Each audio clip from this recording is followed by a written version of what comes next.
Good evening, everybody. I had a bit of a later dinner tonight, so I come to you belatedly, but quite eager to play some Cyberpunk. So there's one small catch for tonight, which I don't know if this is going to be a big deal or not. But I have a basically before I do Cyberpunk each time, I will how do I put it? I'll reset my computer just so I sort of have, any background activities or anything like that are sort of flushed out. Now I don't really think that that's necessary, but you never know, right? So my hope here is that we don't have too many interruptions in terms of the quality for the broadcast. If there are problems, obviously please just let me know and I can do a reset. But one catch to this is I actually have a process running in the background. It's a very simple script. It shouldn't affect it shouldn't affect anything to do with Phantom Liberty, but it is one of these cases where I would lose some work if I didn't let that end. It's a sort of put together at the last minute sort of a thing that I've got here, and what this practically means is that if I interrupt it, it just means that there's a headache down the road for me when I have to sort of work with the data that I'm putting together. We've got Cured in chat, going to be lurking while you play Cult of the Lamb on your brand new Steam Deck. Well, I hope you have a good time. Thank you for sticking around and lurking. Feel free to jump in with any comments you might have while your flock is, well, taking care of themselves. Looks like, okay, no update for Cyberpunk, so we should be good to go in. But yeah, I mean, other than a little bit of a later start, I have noticed that there is a bit of a tax that I pay for starting Cyberpunk late. I have noticed kind of there's a noticeable drop in terms of the viewership. But, I mean, I'd rather stream, period, and stream to the people who want to see this rather than, just chase a particular number. But I am very much looking forward to tonight. Just because we were about to do a big mission. I wanted to try and do the mission last week actually, but it was I don't know, it felt like a bit of a big lift, and I did need to kind of get to bed. So sorry, I just got a message here. Let me make sure everything's okay. Good morning, Night City! Yesterday's body count lottery rounded out to a solid and sturdy 30. 10 out of Haywood. Thanks to We can watch unabated this. gang wars. One officer down, so I guess you're all screwed. Cause the NCPD will not let that go. Got another blackout in Santo Domingo. Netrunners are at it again, poking holes in the power grid. While over in Westbrook, trauma teens scraping cyber psycho victims off the pavement. And in Pacifica, well, Pacifica is still Pacifica. This has been your man, Stan. Join me for another day in our city of dreams. Yeah, all right. So yeah, we kind of got the briefing with Solomon Reed, and I can never remember her name. His protege.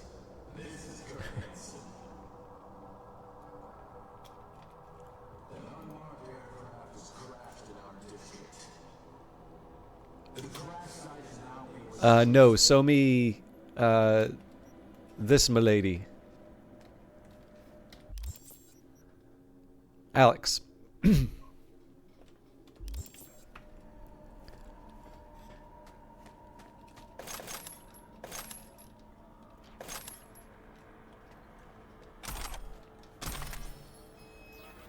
Okay, well, clearly we need to clean out the inventory.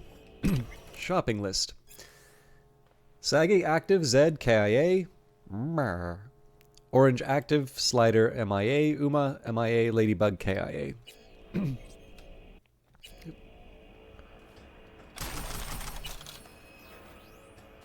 Might have been an idea for me to save some of this stuff, or sorry, to sell some of this stuff, but right now I'm happy to just loot and scrap anything that's not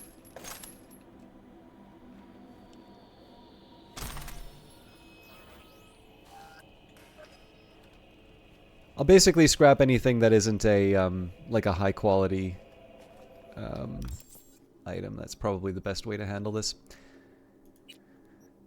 So first thing I'll do is just sort it by type, make sure that I don't have a better pistol to work with. So it does say that this would be theoretically better. I'm assuming that's in a damage per second sense. I do like the idea of a heavy hitting pistol though, so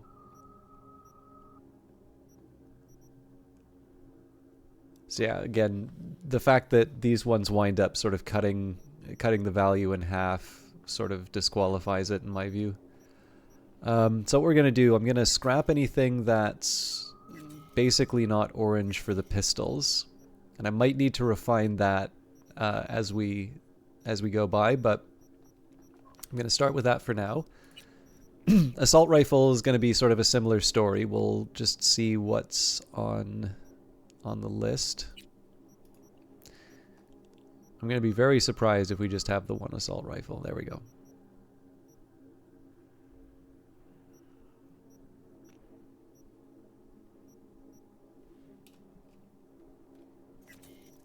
So I'm already using a Kyubi. Okay, so I'm still well over the limit. So the easiest step for me right now is just make sure that I have sort of a or I have an alternative. So, for instance, here these precision rifles are essentially all the same model. This just happens to be a higher quality one. So, and of course these seem to be duplicates as well. I might want to double check what their items or like what their specific configurations are. But right now I'm just going to clear out the simple stuff that I know I'm not going to use. I won't use this one, or I won't scrap this one because it's iconic. But obviously here, this is a submachine gun that I just simply have a better alternative for.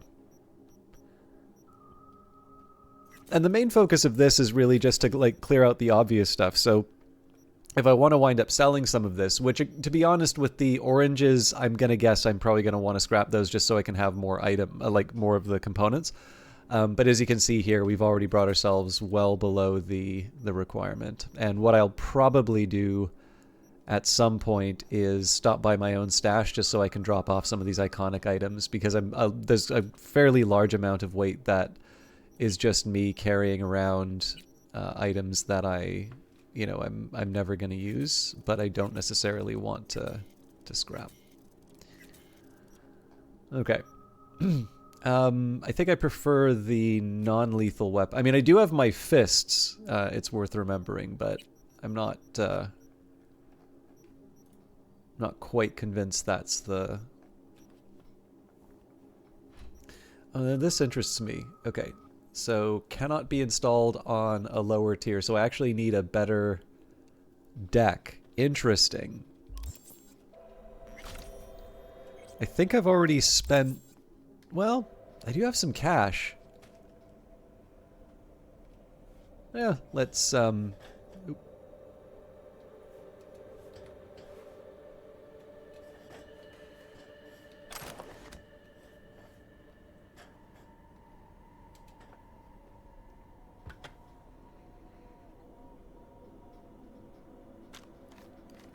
This your iron? Sure is. Her Majesty's been itching to return to active duty. It'd be an honor. That reminds me. Hans, what did he want in return for the favor he did us? Hans has the mind of a corpo. War's like a biz to him. Runs it that way. He pits everyone against each other.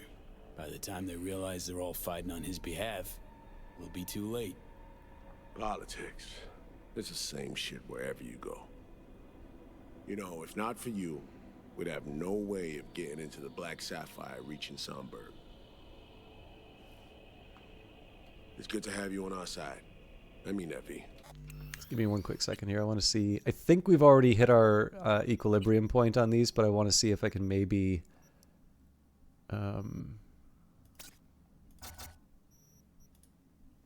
push it towards quality and see if I can... That it? We set? I believe we are. I'll hang back a while, and then meet you there.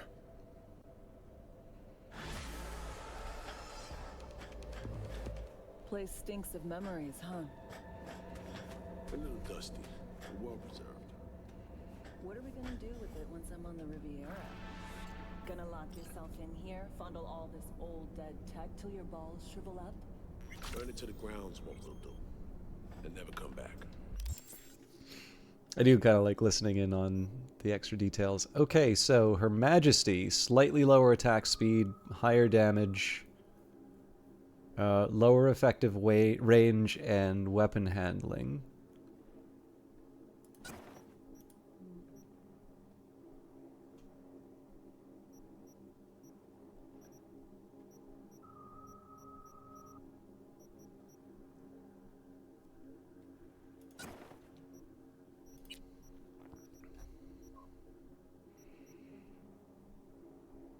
Yeah, we had a handyman on the other one. All right. Now that I like.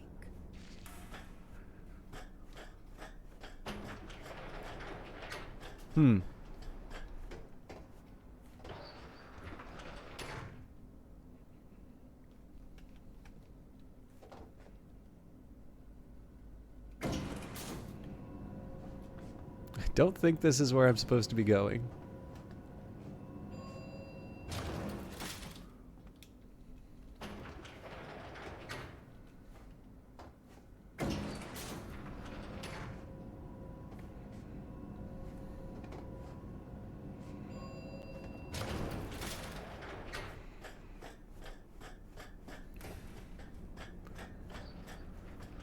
Yeah, it really sells the moment.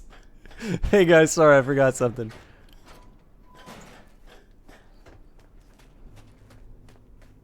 Oh, you know what? There's a Ripper up there.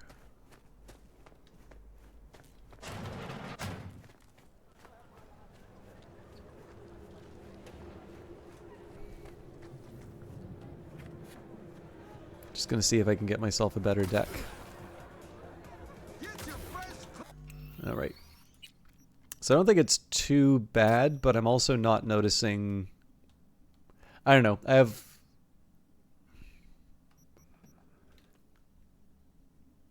have thoughts, but I probably should just stick with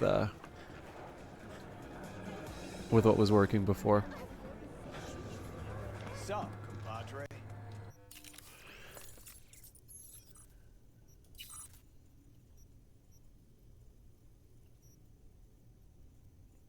Okay, so apparently I already have this.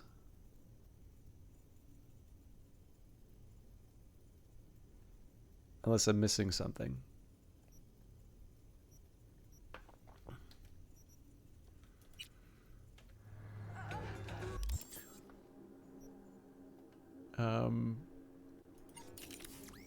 Just so I can avoid doing this like last... Oh, yeah.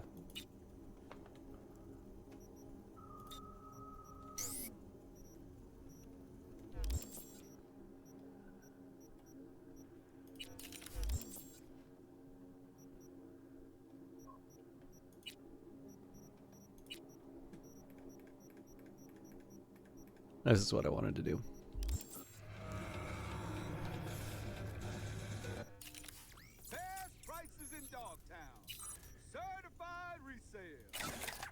All right.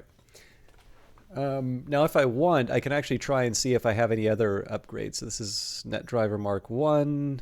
This is the exact same. We also have the Arasaka Mark 5. Okay, so 40% longer to trace location and -2 for...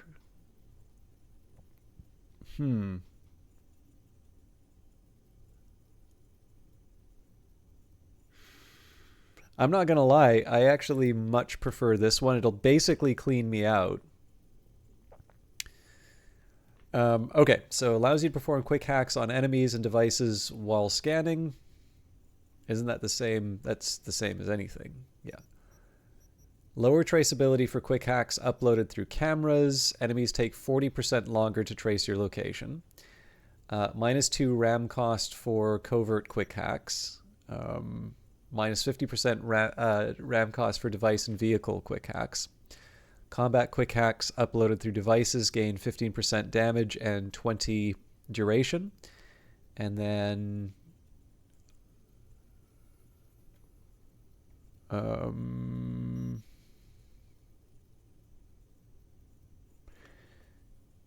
+5 after performing a takedown. Okay, that's fine. When overclock is active, quick hacks will not increase trace progress, but they will still initiate it. Yeah, I don't know. I feel like the Arasaka is probably the one I really want to go for. There's also actually, there's quite a few. I should be looking at all of these. Okay, so Arasaka is currently the dominant one for me. Although this is a iconic item. We've got the Militech Paraline, better quick hack damage. We don't have mono wire, so that doesn't really count.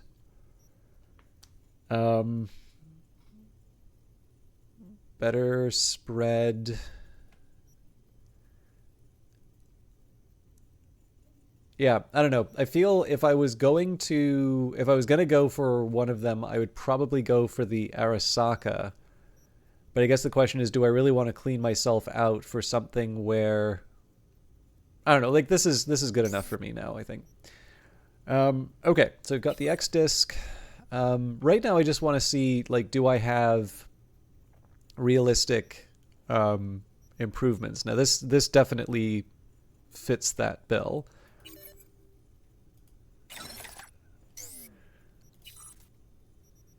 Okay, too poor.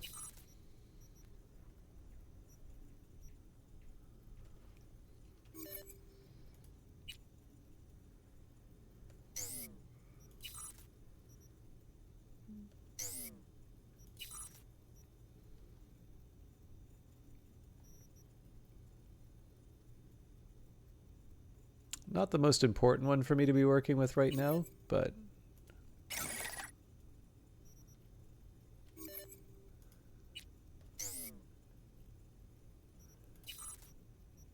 okay.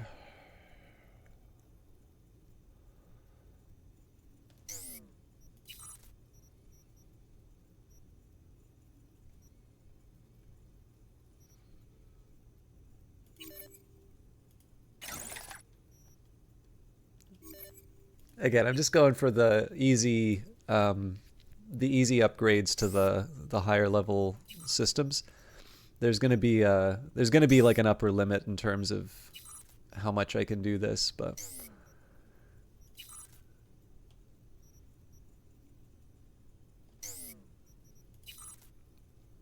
I think we've more or less hit it at this point. Okay, so the other thing is we've got the frontal cortex.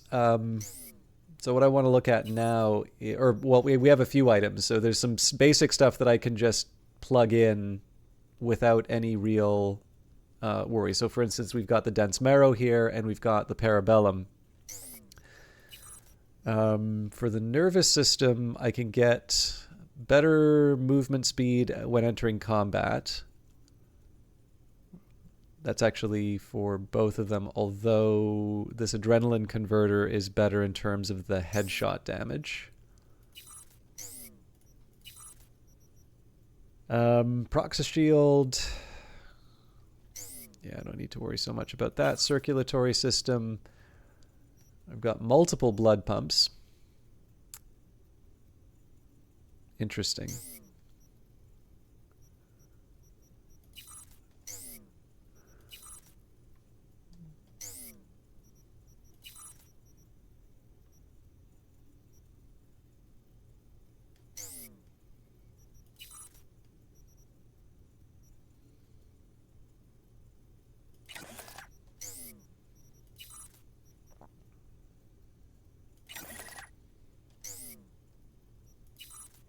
I'm not saying I'm going to keep these, but I might as well take advantage of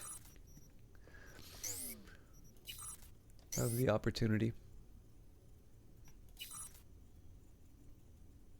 Yeah, we're good.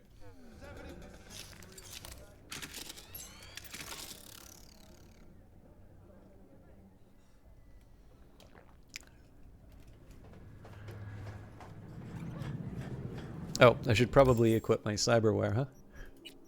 Or my programs, rather. Okay.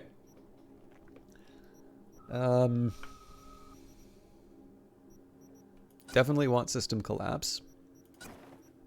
Reboot optics. Ping.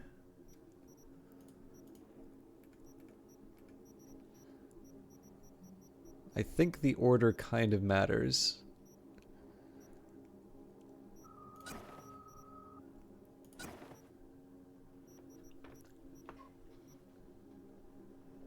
I do like Contagion.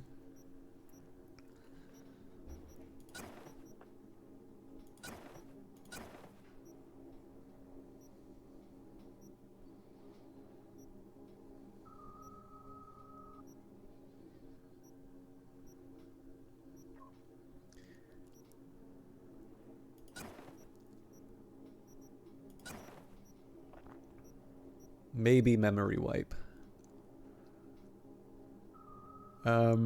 Bait is actually probably one I should be thinking of too.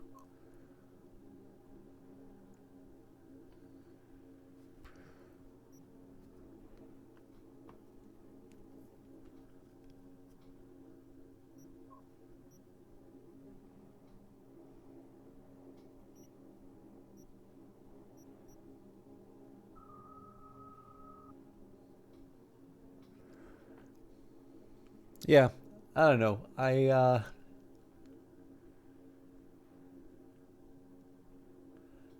Actually, Memory Wipe is a lot more useful than I thought. So if I put that at the top and then I do something like a shock, I don't know. I'm gonna do Bait, but I should probably use Memory Wipe a little bit more often than I do.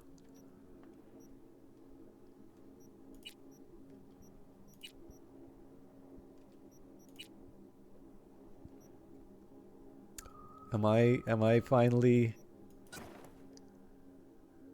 My goodness. I am so ready.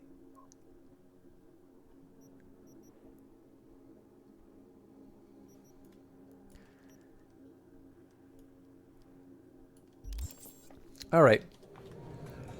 Ain't nothing without your help. This is perfect. This is everything I ever wanted for this character.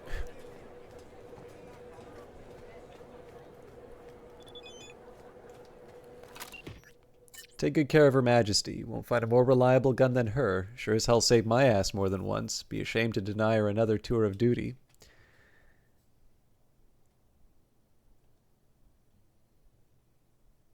I'll keep her warm for you. We began our service at the same time, Her Majesty and I. Together we took life for the first time. And always we took care of each other. But these past 7 years, that care has been one-sided. She's ready to serve again. Long may she reign led.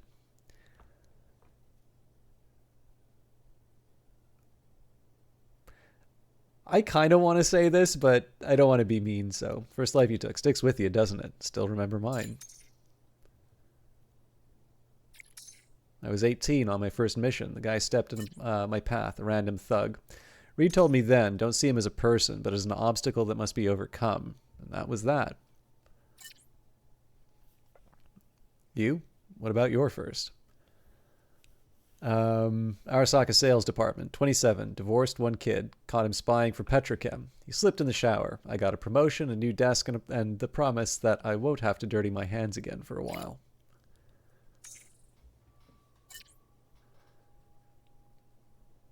But no time for a detour down memory lane. Plus, probably heard a bunch of stories like it already. I'm running out of time. Need to focus on the here and now.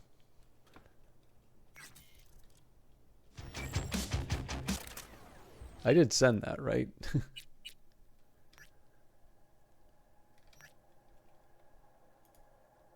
That's weird that that's yellow.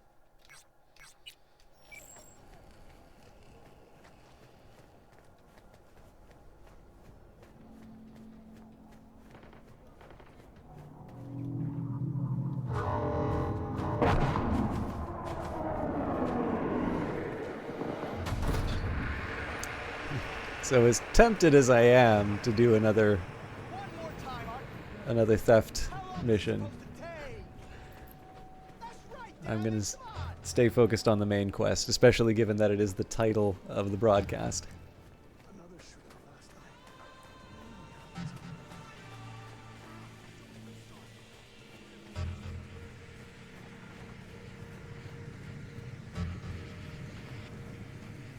I'm not above checking this out, though.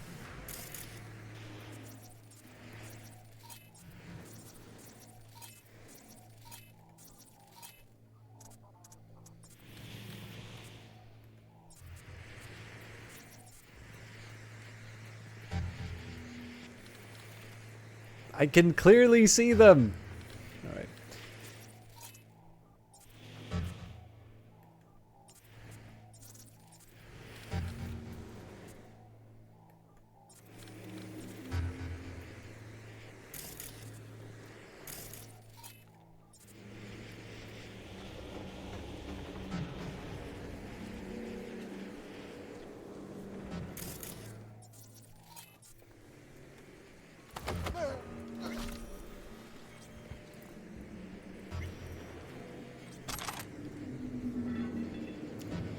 So this is also almost certainly going to cause me to have higher weight than I can carry.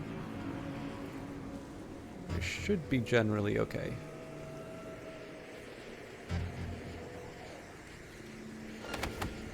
Uh-oh.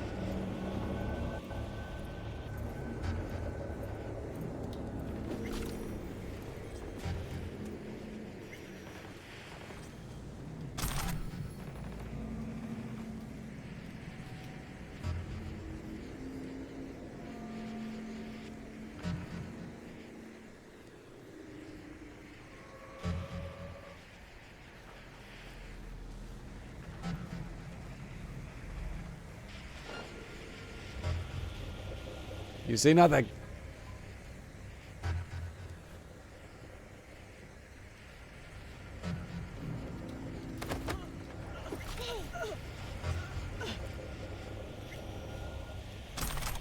Oh, if he can still see me, that's no good.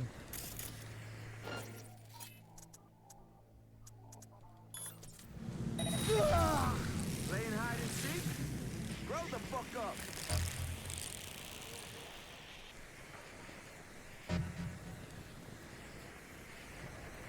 So I should be willing to do that more often, given how quickly I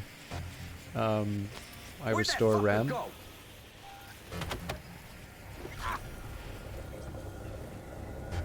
Okay, I'm about to have a boring conversation anyway moment.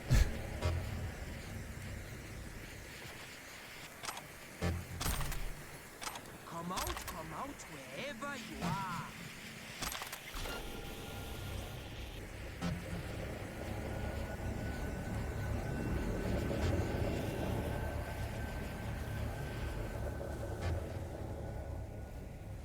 Where are you?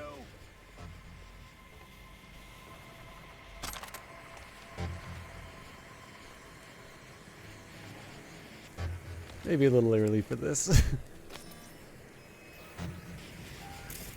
Okay, that was a unit I didn't see before.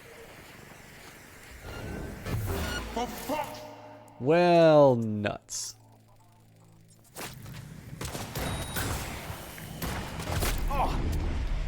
Heavy artillery!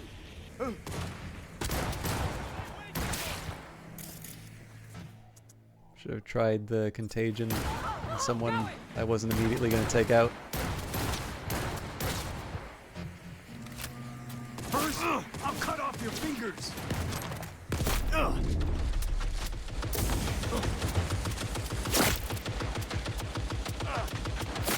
This is not nearly as cool as my existing gun. Damn it! No way out now. Heavy artillery!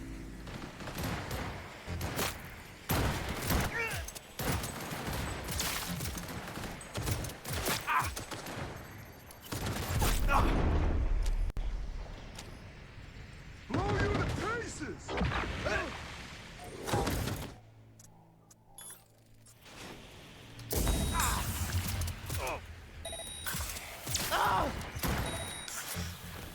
Alright, here we go. The contagion's doing its thing now. Heavy artillery!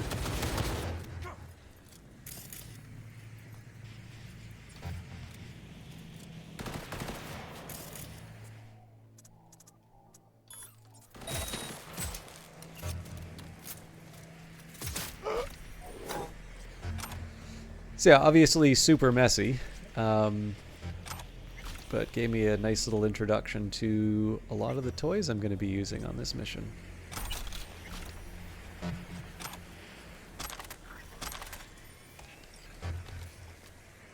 I think I prefer my loadout to the heavy weapons on the ground, though. I was a little surprised by that.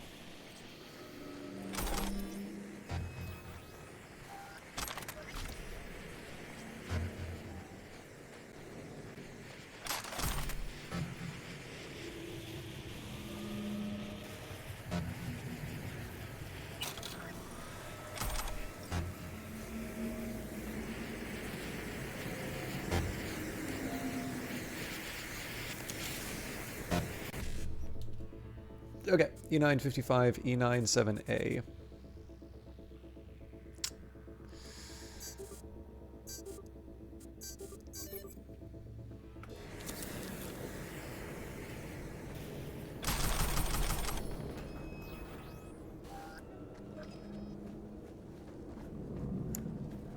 So I suppose the question is there anything that I left? It felt like there were more people that I'd tagged, but then I guess they all would have converged on me as soon as they saw one of their own was in danger, so I'll just move along.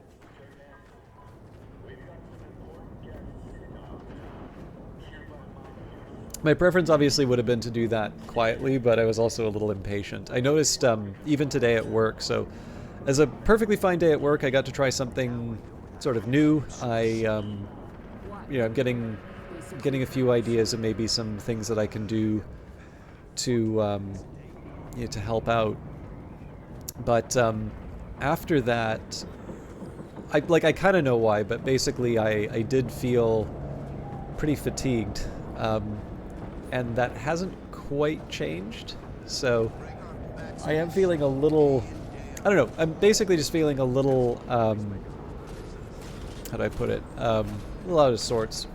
Not enough to cancel the stream or anything like that, but I'm probably going to need a little bit of warm-up time just to, I don't know, find something to talk about other than the immediate actions that I've taken. It's the one thing I've always been a little wary about whenever it comes to streaming, so I think, actually, the best analogy I can sort of draw is some of the data work that I do. So I often used to kind of complain to some of my colleagues at my old workplace that we were guilty of elevator economics every once in a while. So what that is you'll have some economic measure. Let's just say, for the sake of the argument, like GDP or inflation or something like that. Inflation. There's no measure called inflation. It's the consumer price index, sometimes producer price index, depending on the context. But and what'll happen is you'll take some data. Either you'll get it from a statistical agency, especially if it's something like inflation, or either you'll take existing data or you'll put something together yourselves, and you'll kind of say the number went up or the number went down, and this is fine. There is value in reporting that, but especially if you're showing it on a chart, or if you're if you've reported the old number and the new number, there is a certain point at which, me as a reader, I sort of look at that and say, okay, thanks, I can read, what have you got for me? Because, of course, if you've put together an analysis, ideally you have put more work than, I'm just going to take a minute to sell some stuff here. Ideally, you've done a little bit more than just, looked if the number was bigger than the old one.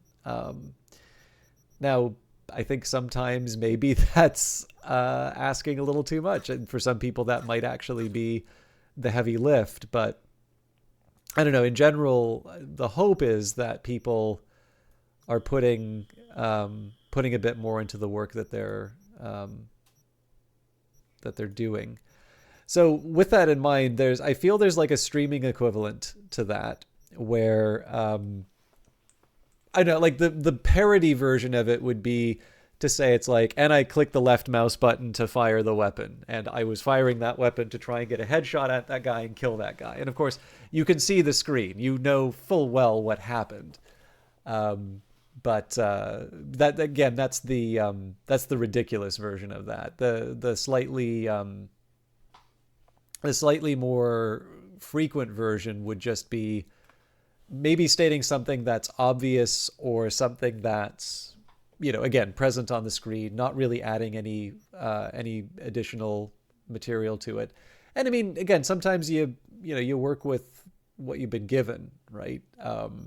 You don't always have extra commentary to add. Like if you're in the middle of a firefight, it's not like you can talk about the great depths of character that are being revealed by the way the bullets are flying.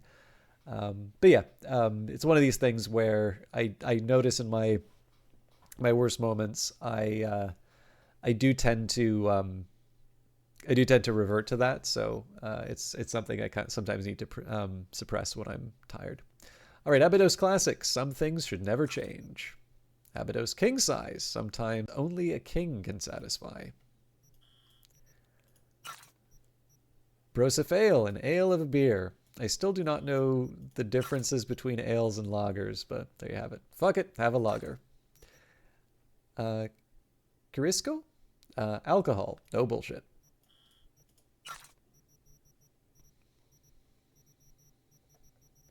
I am intrigued by the idea of the locust pepperoni pizza. It'll swarm your taste buds. So I am assuming this is probably widely known, but there has for a while been this idea that one way of potentially feeding the world is to consume insects, basically. I mean, it's already done in some cases.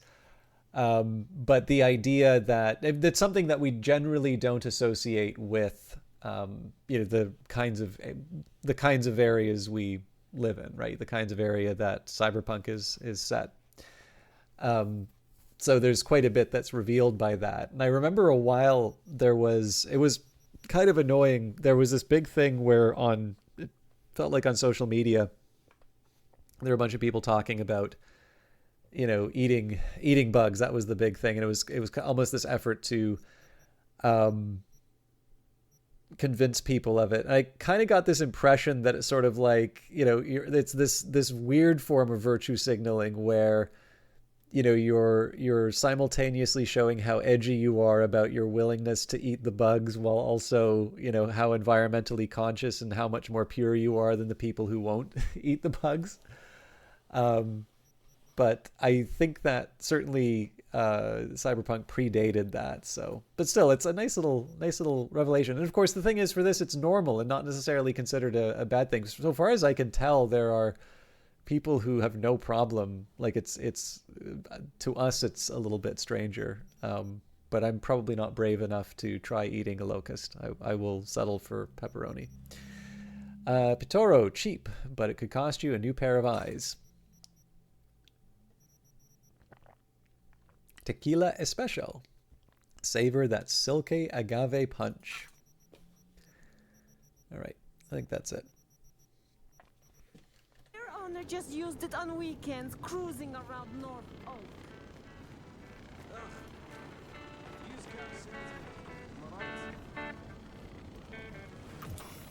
What a fucking shit sty. You were looking for the luxury flooded tunnel, Johnny?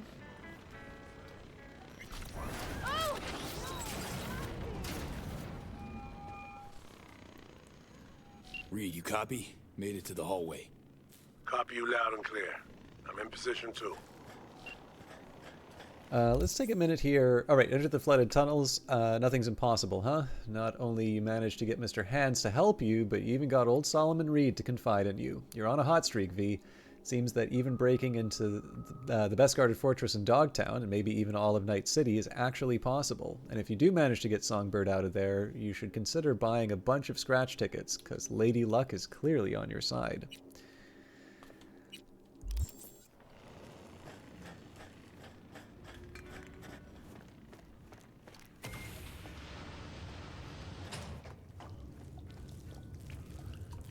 Put on the diving suit before diving. Don't tell me what to do, game.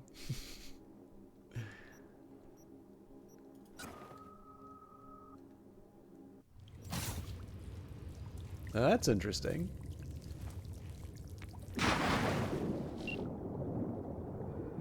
in the water. Good. Now find a way to the other side. In the meantime, I'll do some recon around the hotel. Flooding these tunnels must have been Hansen's idea. He probably lacked the manpower to secure the passages.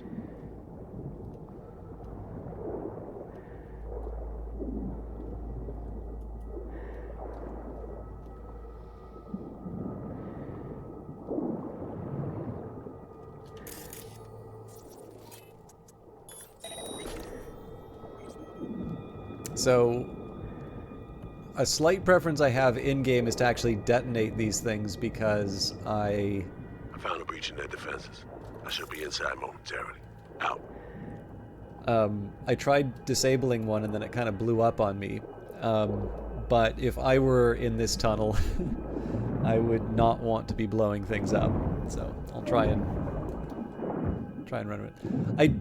I don't think this game is like referencing it or that, but it actually reminds me of sort of the underwater sequence in Wolfenstein, where you got to hear a bit about. There's a backstory for one of the characters. I'm not claustrophobic. All right, I don't see myself passing that. Oh.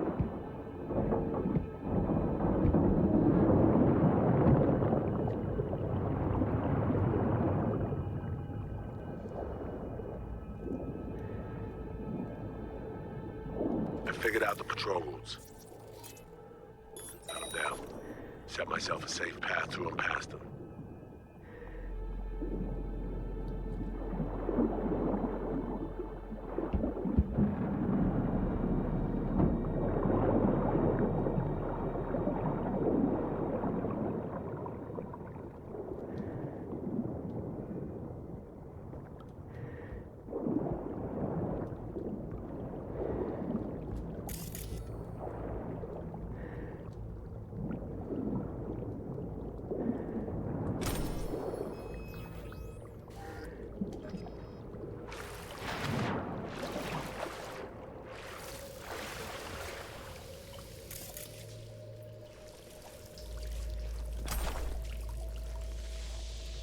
Yeah, there's a few things I really like about this. So there's the there's the process of setting up this mission.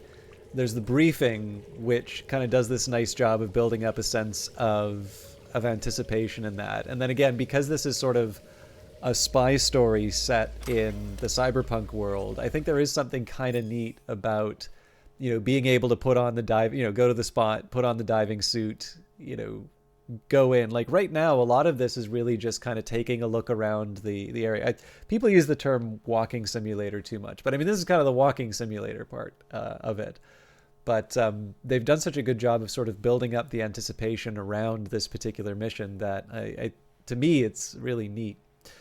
All right, order tunnel flooding. As we don't have enough manpower to effectively secure the tunnels leading to the maintenance area both ways, Colonel Hansen ordered us to immediately flood the underground fragment of Black Sapphire. The flooding is to be carried out as soon as the equipment arrives. The trucks are already en route. The task will be supervised by non-coms I designate personally. Diego Sabo. Or Jago Sabo, maybe.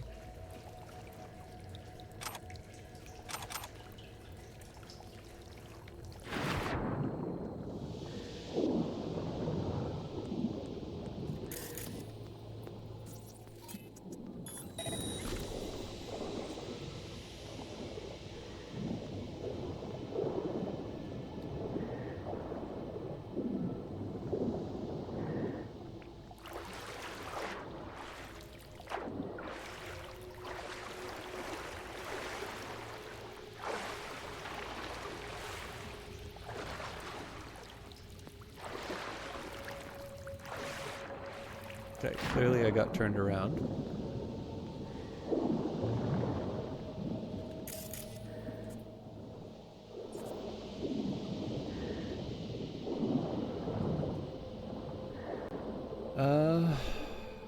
Or did I?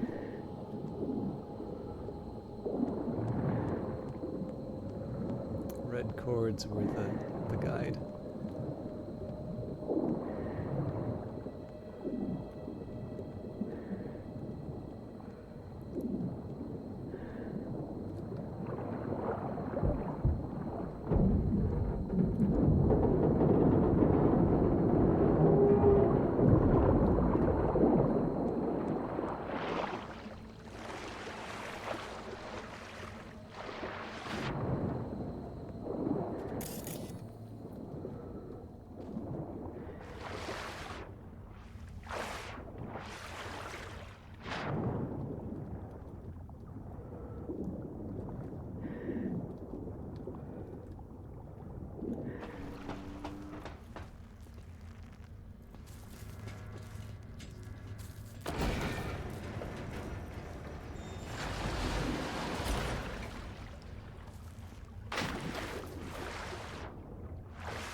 warehouse gate now.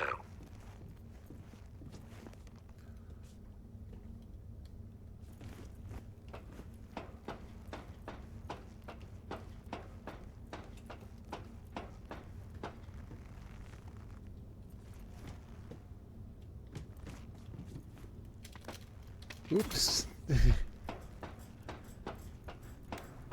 it's in the system? Because if it is, then either it's been stolen or I'm just fucking blind.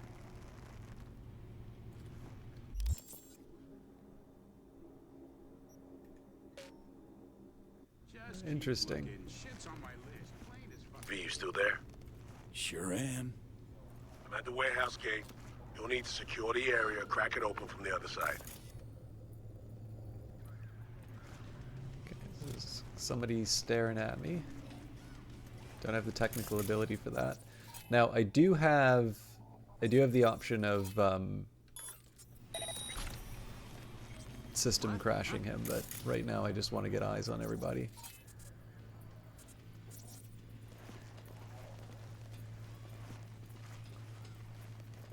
A ping may not have been a bad idea, but it's a little late for that now.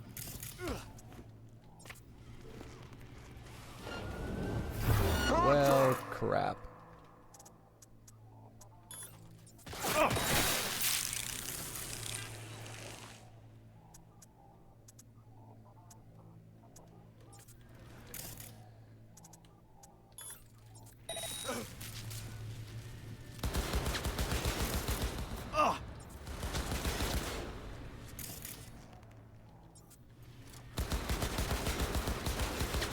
Fuck's going on here? I don't exactly want to kill this guy, but I will if I have to.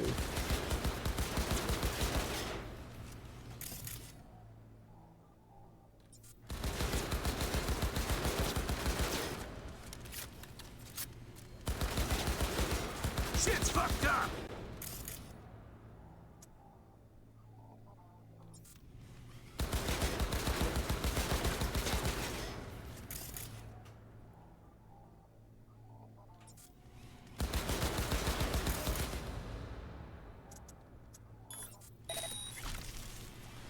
It's not quite enough to finish the job, but Where are you, Reed?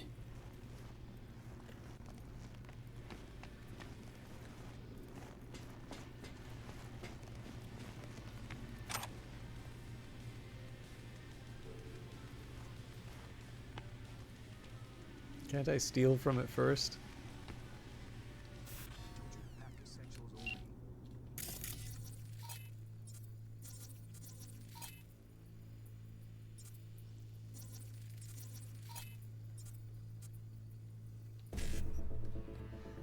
All right, E9, E9, 55, 55. So this is a trap. Or no, yeah, no, it is E9, E9. So if I did 55, E9, E9. Oh man, this is actually trickier than I thought. So E9, E9, E9. Okay. Oh, crap.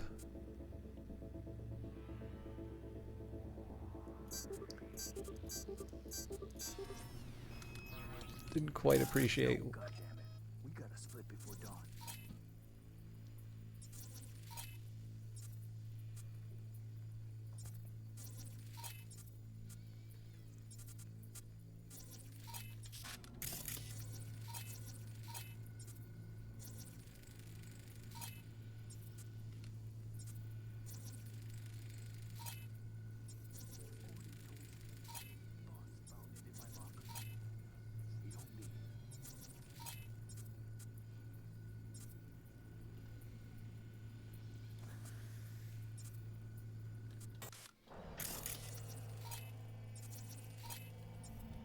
Ah, there you are.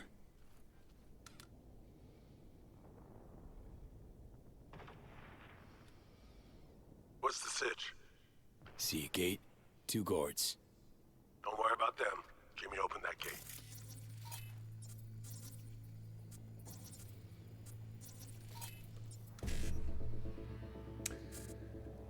E9, 2 1Cs, and then a 55. It's a similar problem here. I can do the 2 ones. Oh no, here we go. There you go.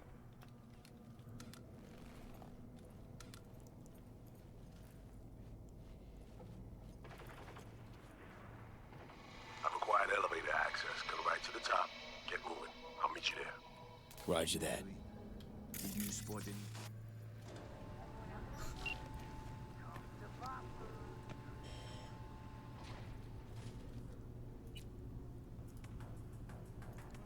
Guest cell. We'll be entertaining a new guest on the lockup floor. Checking in tomorrow. Prepare the cell. What standard? VIP or Platinum VIP? Let's say VIP plus. It'll be a foreign ambassador. Make of that what you will. Lobbies. Okay, that's no good. I'm happy to report the security system modernization process has been completed without incident. Additional mechs and droids are 100% operational. Sniper nests guarantee complete coverage of the area. Target recognition, tracking, and alarm systems were all updated and now meet the highest security standards. Currently, likelihood of lobby takeover by conventional means is less than 0.01%. Regards.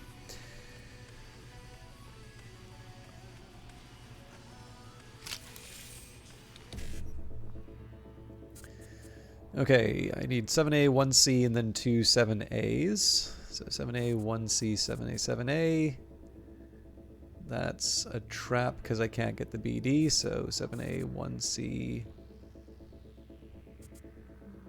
7A, 7A. That is also a trap. Am I going nuts here? Okay.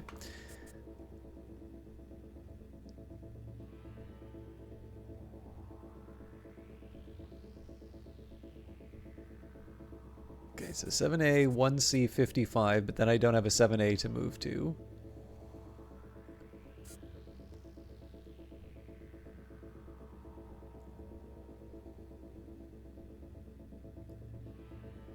So 7A, 1C, 7A. Wait, it's a BD that I need. So 7A, 1C, 7A, 7A, BD 55.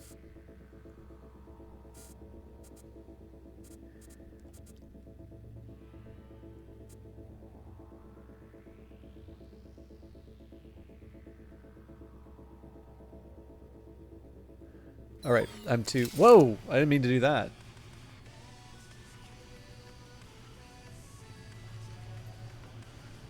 Sorry, I graced the right mouse button. Oh, and I get to I get to plan everything all over again. Okay. So I've got 55, so we could do 1C, 1C, and then it wants a 7A, which isn't in this column. But I could get a 7A here. Does that give me an FF? It doesn't. Neither does this one. Interesting. There's only 2 FFs, so I need to somehow get to a 7A here. So if I do 55, but there's only 1C, so...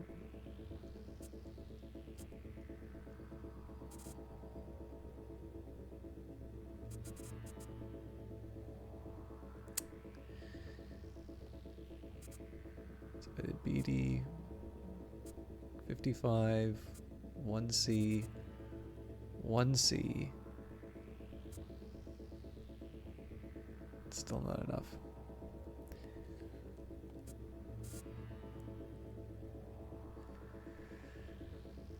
Okay, so 1 here. Or 1 here. So we could conceivably do a 1C, 1C. Okay, and then if I get to the 55 on this one... Oh man, I really blew that. Alright. But apparently I get to try again.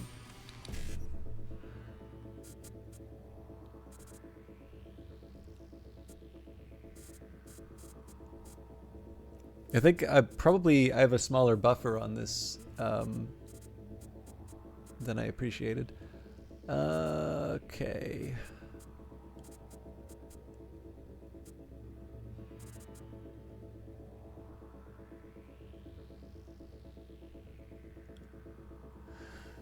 Yeah, it still doesn't do the trick. So if I started with this, so we do 7AFF, it's kind of equivalent to this 7AFF. So from there I need a 1C, which I don't get. So if I do this, 7AFF, 1C, 7A, BD, okay.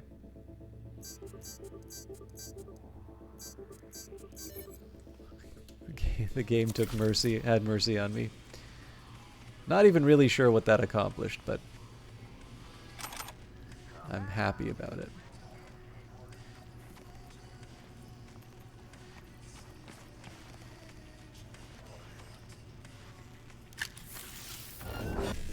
Okay, somebody's about to kill me. 1CFF. Don't fancy my chances.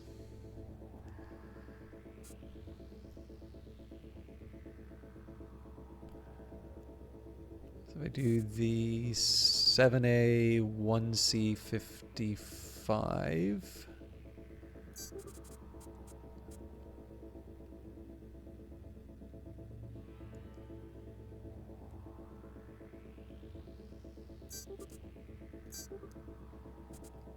I think FFE9 is probably my best bet here.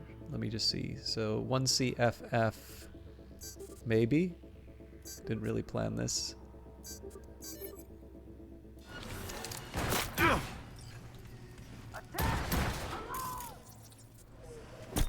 Oh crap.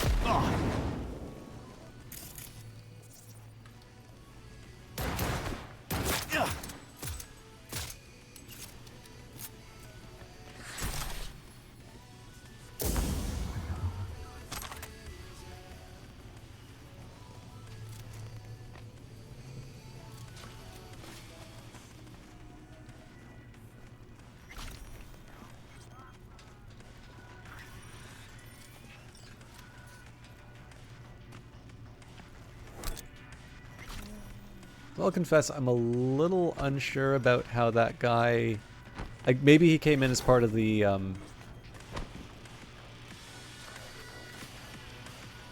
elevator getting opened up.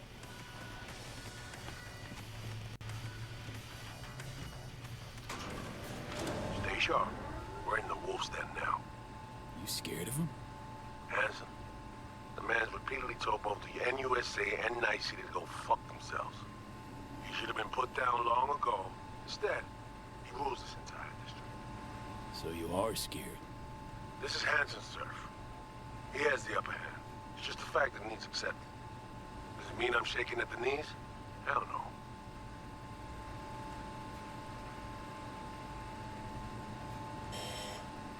All right, find a vantage point to have eyes on me. Calm and quiet. How long ago was that? I'm gonna jump back to this autosave here, and that's simply because I fast forwarded, and if I'm doing the main story, I would much rather hear all of it. I do apologize.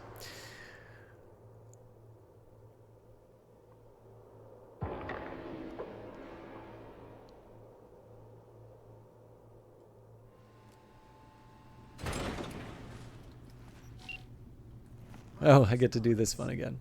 All right, well, let's turn those off. Okay.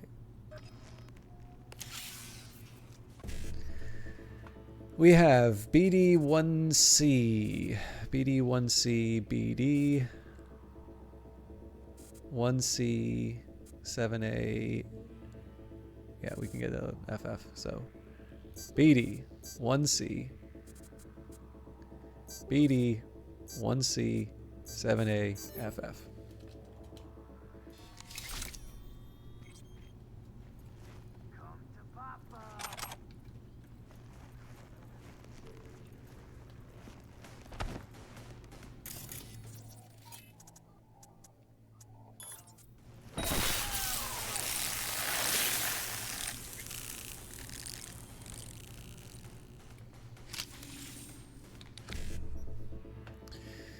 All right, 1CE9 BD BD. We don't have it. Could try the 7A BD E9. Don't have an E9. And I don't have an FF. Okay, so if I do the 1C, 1C down here. Nope. 1C, 1C, E9. Still no BD.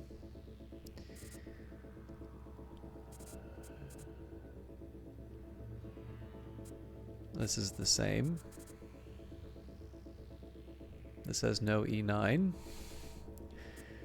I imagine I'm probably just missing a lot of obvious ones because I'm just a little tired, but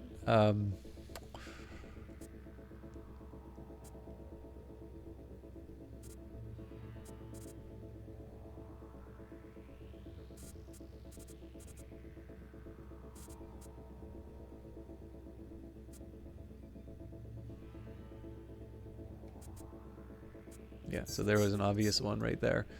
Let's see where that puts me. So 1C, so I've got 1C, E9, BD, BD doesn't work. There's no E9 on this one. And there's no FF, so if I did a 1C running out of time. Okay.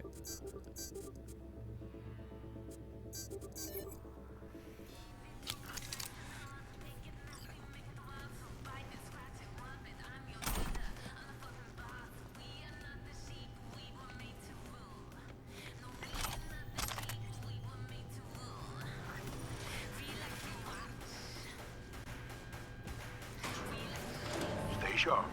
We're in the wolf's den now. You scared of him? Handsome. The man's repeatedly told both the NUSA and Night City to go fuck themselves. He should have been put down long ago. Instead, he rules this entire district. So you are scared. This is Hanson's turf. He has the upper hand. It's just a fact that needs accepted. Does it mean I'm shaking at the knees? Hell no.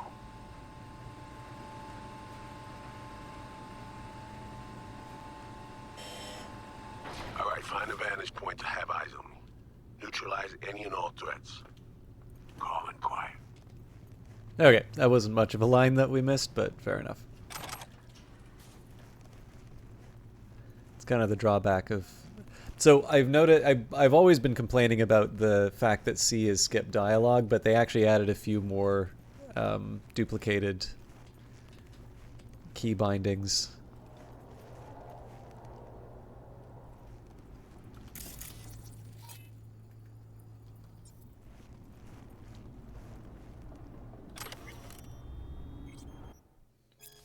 Sniper Nest consists of Tsunami, Resetsu, Tech Sniper Rifle. Some prototype functionalities like curving bullet trajectory were removed in order to silence the weapon and install a scope with quick hack support. Tripod stabilizer with continuous ammo supply, AI support system equipped with a voice interface supporting the weapon use and reporting on its current status. The system connects to the intranet and supports camera control, facilitating target tracking. The weapon also supports friend or foe identification and marking, allowing to track friendly targets and monitor their vitals. I always thought an interesting approach on this one would be, like, presumably there's some signature at play that decides... Dropped the sniper, nesting in his perch now. Had the perfect vantage point, saw everything. Cover me. You're in prime duck hunting position. New user detected. Calibration in progress. Firing mode inactive. I'm in position. Do you have a visual on me? I got you. What now? We do this nice and quiet if we can. Got it? Spot any guards in my way, you give me a heads up.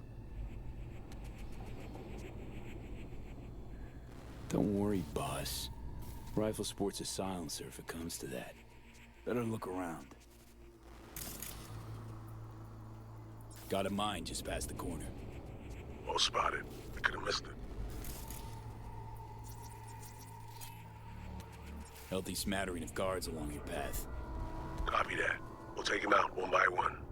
Best if they never knew we were here.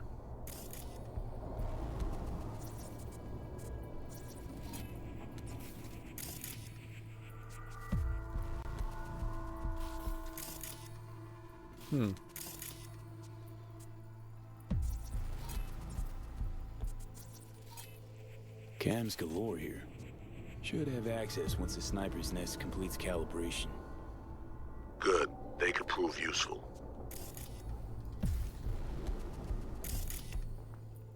Anyway, so one of the things I was thinking about was... Oh, is that the only option?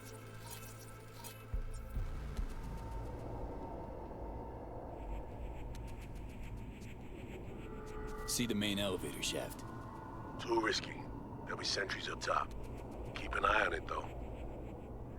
Okay. But yeah, so one of the things I was thinking would be an interesting approach in a game like this would be if you... So there's...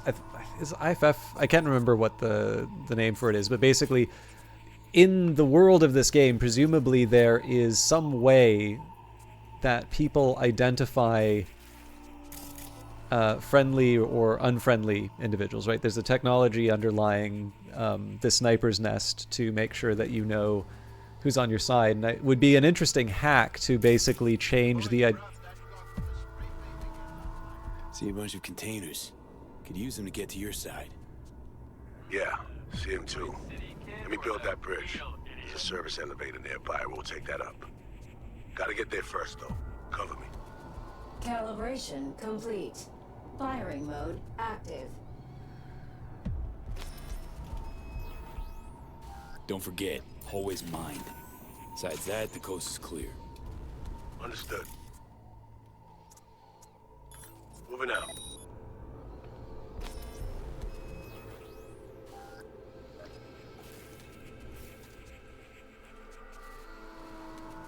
Fine work. I can't see around the corner. All clear?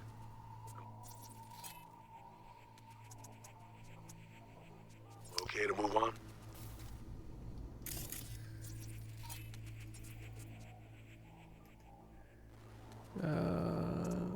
Let's just...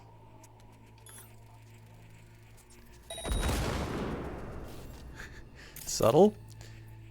There's a camera that I've forgotten where. Oh, here we go.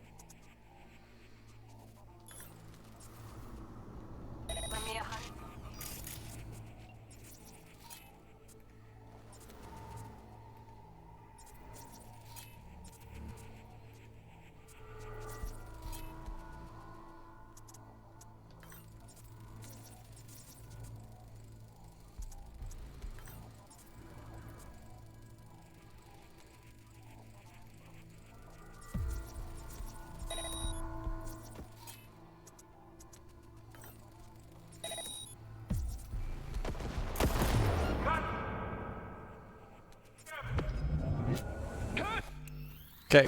We've been spotted. Have to blast our way. I'd actually kind of like to take that from the top. I'm not quite sure what went wrong there. Oh, yeah, I think I know what went wrong. The two guys that I had marked. I thought marking them would have informed Reed. Clearly it didn't. So I guess I need to take them out individually.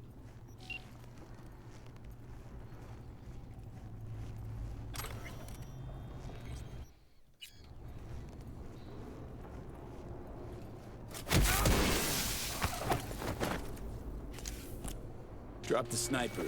Nesting in his perch now. Had the perfect vantage point. Saw everything. Cover me. You're in prime duck hunting position.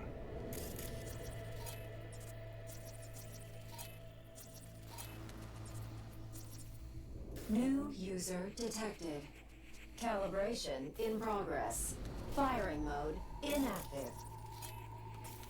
I'm in position. Do you have a visual on me? I got you. What now? We do this nice and quiet if we can. Got it? Spot any guards in my way, you give me a heads up.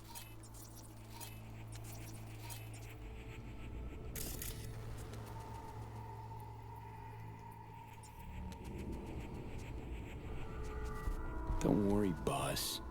Rifle sports a silencer if it comes to that. Better look around. Cams galore here. Should have access once the sniper's nest completes calibration.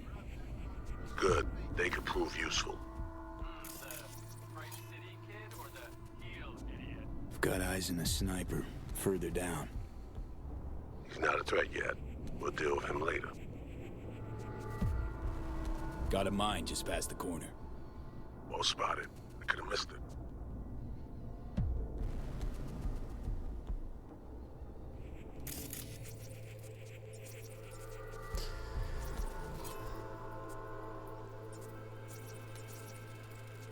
Healthy smattering of guards along your path. Copy that. We'll take him out one by one. Best if they never knew we were here. See the main elevator shaft. Too risky. There'll be sentries up top. Keep an eye on it, though.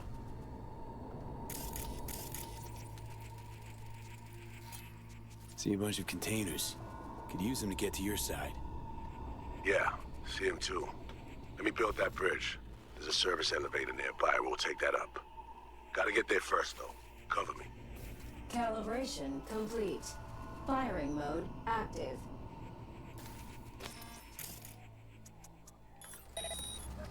Don't forget, hallway's mined. Besides that, the coast is clear. Understood. Moving out.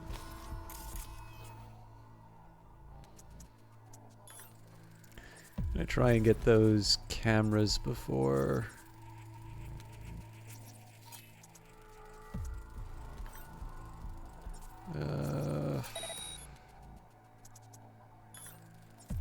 Not sure that's all of them.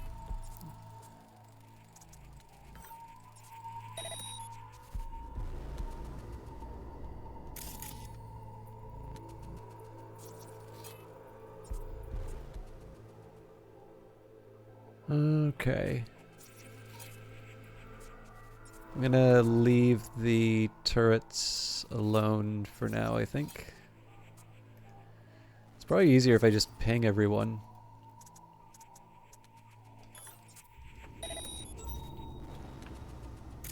Fine work.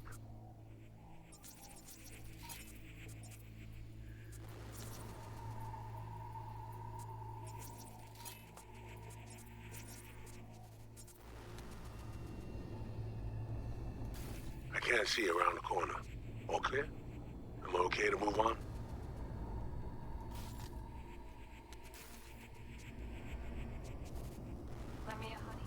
Can I not tell him to move?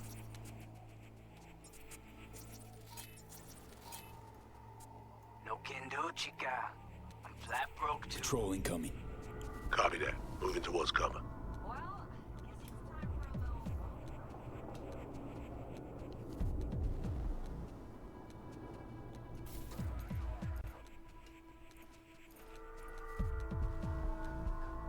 Calm and quiet.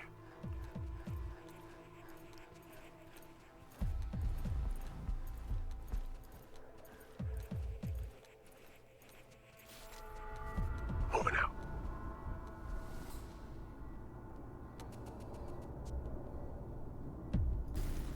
Motion detector ahead. Can't get around it. Handle it, will you?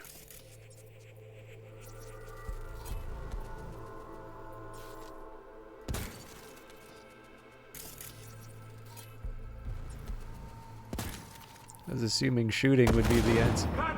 Ah! Contact! We've been spotted. Have to blast our way through. I'm hoping... Ah, Jesus. I really do actually want to see how to do this right. I didn't intentionally hit the explosive. I'm sorry to keep redoing this over and over again, but I do actually kind of want to know what the sneaky approach looks like. And it's... The last couple of times have been... Like, so the two guards that go on patrol, it's really just a matter of sort of pointing at them. So the good news is it doesn't take that much to Drop the sniper. Nesting in his perch get to the point I was Had before. the perfect vantage point. Saw everything. Cover me. You're in prime duck hunting position. New user detected. Calibration in In position. You have... I got you. We do this nice and quiet. Don't worry, boss. Better look around. Got a mine just past the corner. Well spotted. I could have missed it.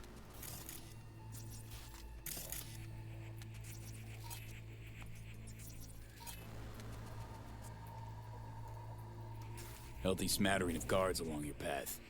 Copy that. We'll take them out one by one.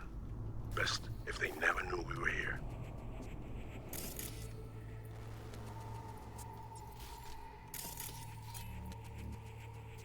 Cams galore here. Should have access once the sniper's nest completes calibration. Good. They could prove useful.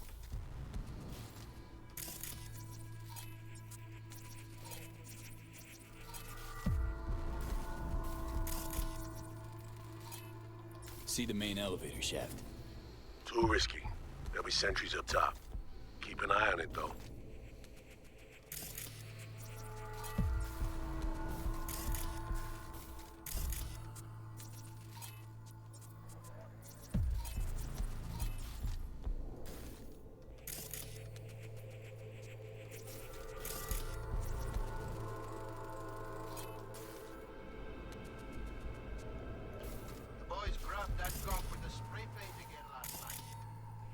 Okay, I'd like to try and tag the cameras before... Oh. See a bunch of containers. Could use them to get to your side. Yeah, see him too. Let me build that bridge. There's a service elevator nearby. We'll take that up. Gotta get there first, though. Cover me. Calibration complete. Firing mode active.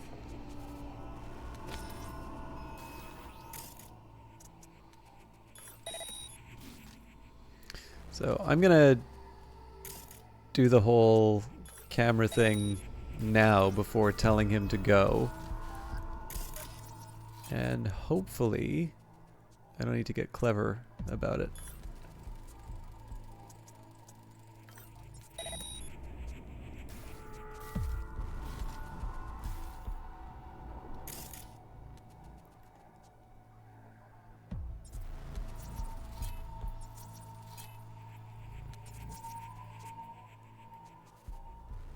Okay, so camera control just so I can see what I'm up against. Okay, I definitely saw one.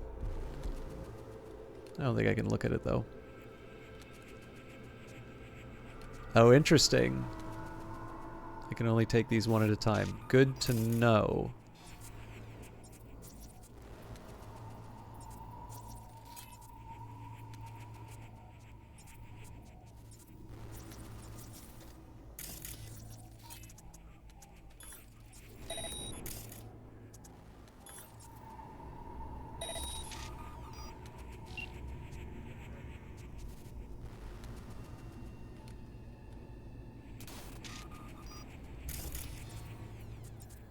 Okay, so what I'd like to do is try and get the camera closest to the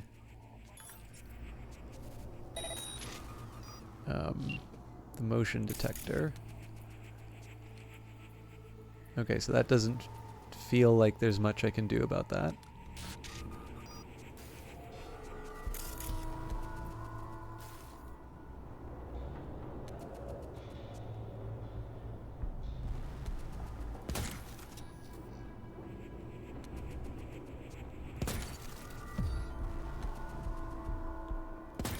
P, am I clear to keep moving?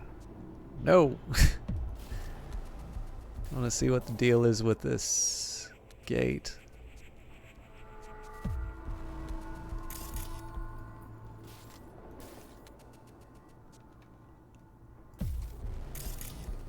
I'm assuming they don't want me to go this far up.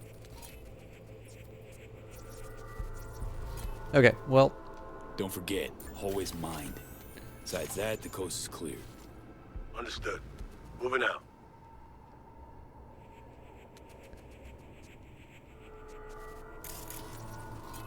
Fine work. I can't see around the corner. All clear? Am I okay to move on?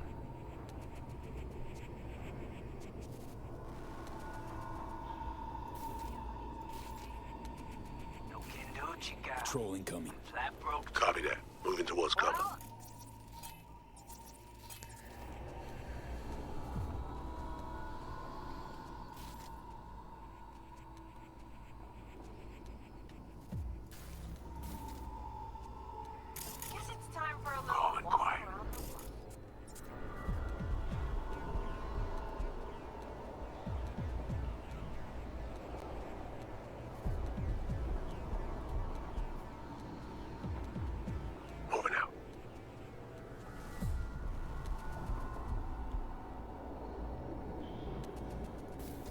motion detector ahead. Can't get around it.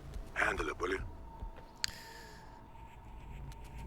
It's like this is how I would normally solve it. Okay, so power cable.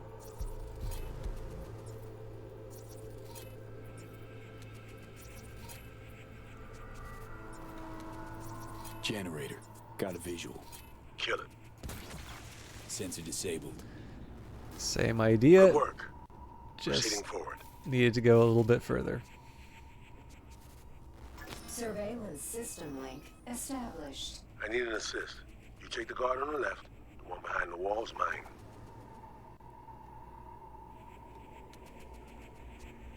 Got a clear shot. On my mark. 3, 2, 1.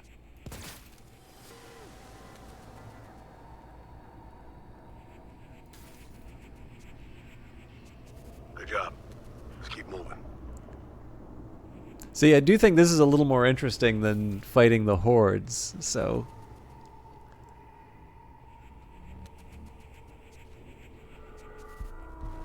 Heads up. Patrolling.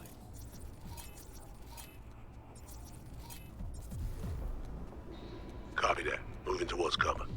Hey, how's a scab different from an onion? How? Don't cry no tears when you slice and dice them.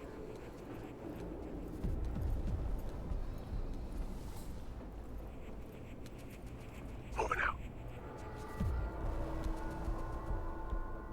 Sniper. They spotted me. Two of them stat. Good work. Proceeding forward. Shh, slow down. I have a visual. Thanks.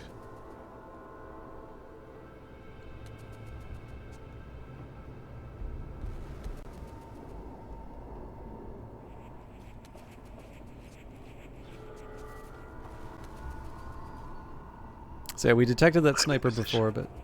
Guards in view. You need to take him out. See him. Guards down. Smooth work. It's kind of neat that you get a last-minute chance to deal with the things that you didn't detect, though. I kind of like that touch.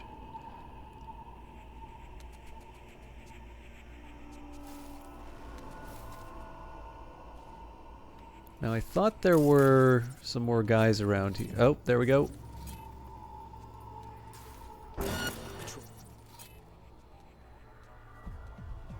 Incoming.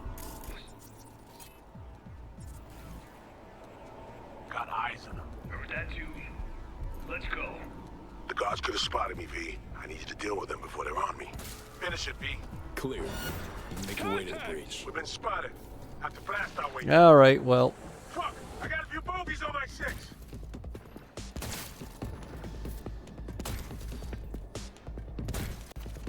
Damn.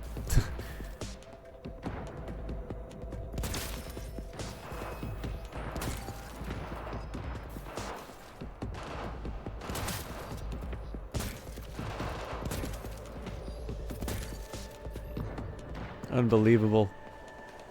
You know what? I'm sorry to do this one last time. I wasn't 100% clear on what... I think the thing that bugged me about that last one was I clearly did see the two guards. But I'm maybe trying to... I think I'm still trying to figure out how the game wants me to communicate that I see what it... like what it wants me to see. So...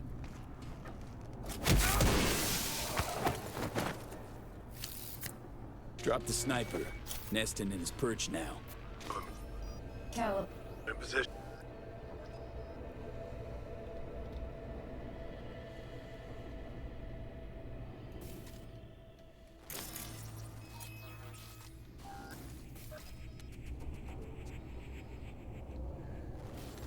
You should see me. I got you. Don't worry. Better look around. Got a mine just past the corner. Well spotted. I could have missed it. Healthy smattering of guards along your path. Copy that. We'll take him out one by one. Best if they never knew we were here. It's interesting you don't get to talk about the motion detector, but... Cams galore here. Should have access once the sniper's nest completes calibration. Good. They could prove useful. That was kind of interesting. So you see the sniper go upstairs, but...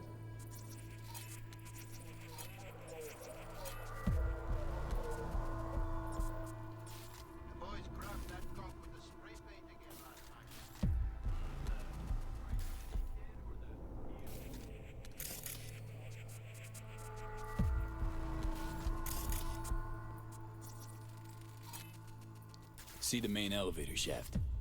Too risky. There'll be sentries up top. Keep an eye on it, though. See a bunch of containers. Could use them to get to your side. Yeah, see him too. Let me build that bridge. There's a service elevator nearby. We'll take that up. Gotta get there first, though. Calibrate. Alright, I'm gonna try and get rid of all of the obstacles, or at the very least sort of identify the trouble in advance.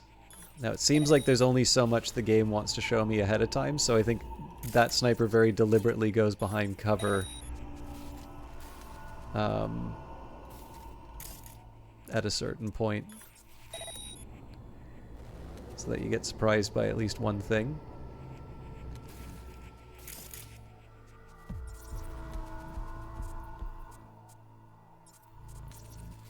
Okay, so I think we're mostly good to go. Oh.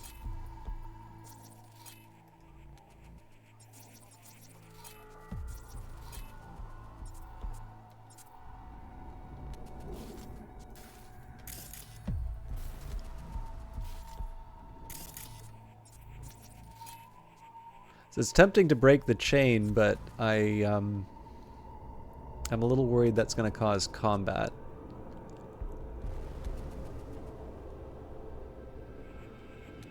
Alright. Don't forget, hallway's mined. Besides that, the coast is clear. Understood. Moving out.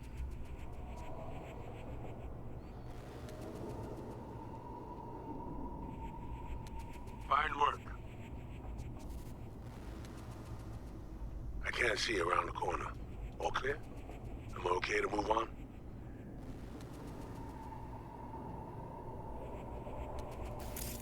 Patrol income. Copy that. Moving towards cover.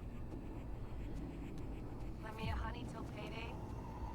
No can do, chica. I'm flat broke too. For a little walk around the block.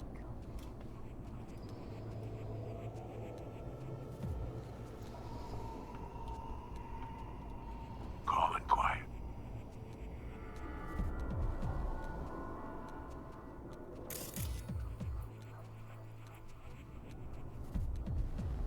Moving out.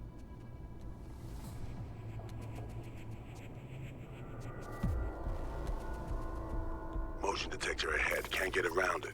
Handle it, will you?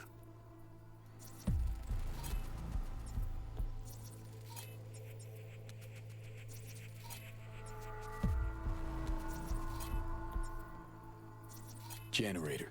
Got a visual. Kill it. Sensor disabled. Good work. Proceeding forward. Surveillance system link established. I need an assist. You take the guard on the left. One behind the wall's mine. Got a clear shot. On my mark. 3, 2, 1.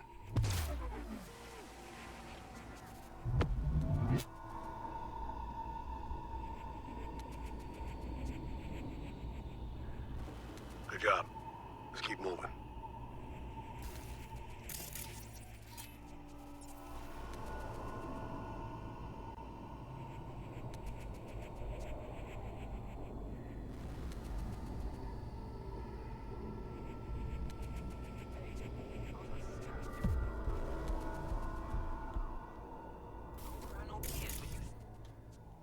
Oh, he's gonna get caught. Heads up. Damn it. I did the wrong order. Contact! Alright. Gives me a chance to read the note that I skipped over, but I feel like a bit of an idiot. Spending so much time looking for that sniper that I actually knew I could handle if they got the drop on us.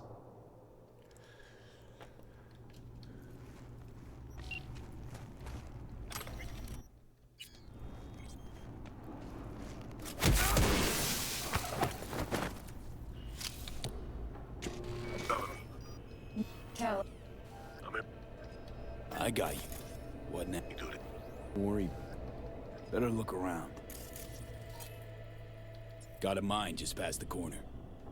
Well spotted. I could have missed it. Got eyes on a sniper further down. He's not a threat yet. We'll deal with him later. Healthy smattering of guards along your path. Copy that. We'll take him out one by one. Best if they never knew we were here.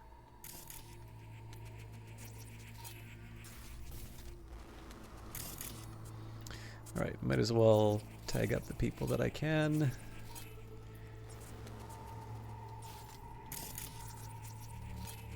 Cams galore here. Should have access once the sniper's nest completes calibration. Good. They could prove useful. The Bright City kid or the heel idiot?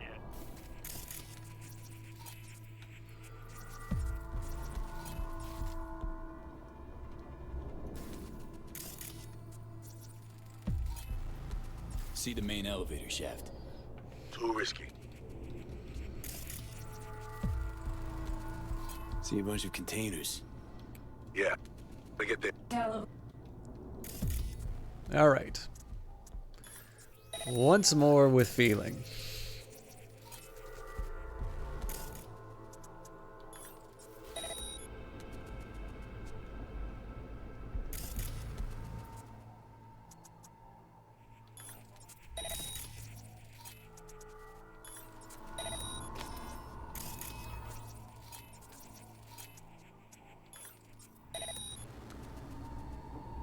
Don't forget, hallway's mined.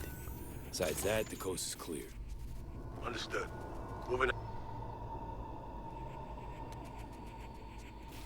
And for chuckles, we'll shoot Solomon Reed. No. Fine work.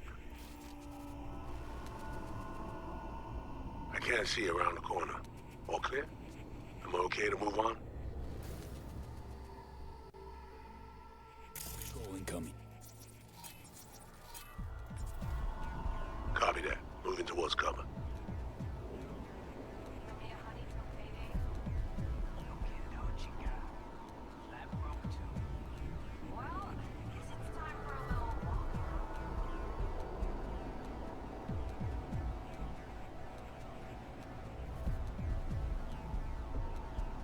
Calm and quiet.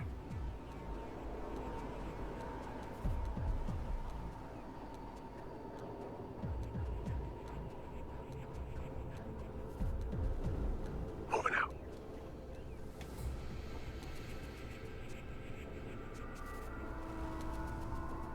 Motion detector ahead.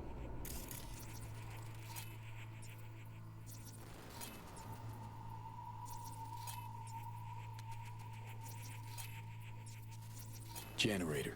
Got a visual. Sensor disabled. Good work. Proceeding forward. Surveillance system link established. I need an assist. You take the guard on the left. The one behind the wall's mine. Got a clear shot. On my mark. 3, 2, 1.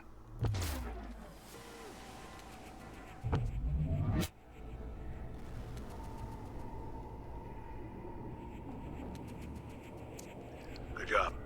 Let's keep moving.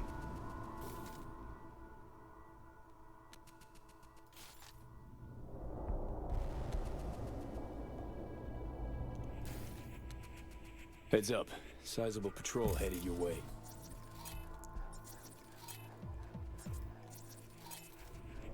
Copy that. Moving towards cover. The sniper you spotted before. Remember? Him? You need to drop him. I can't can't progress otherwise. Good work.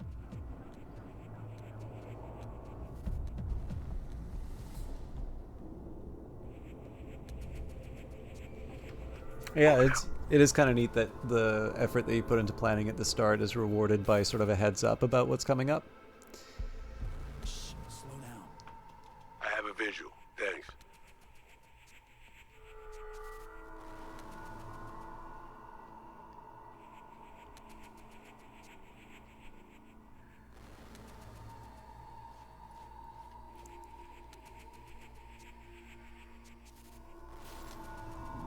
I'm in position. Guards in view. You need to take him out. See him. Guards down. Smooth work. All right. Do the honors.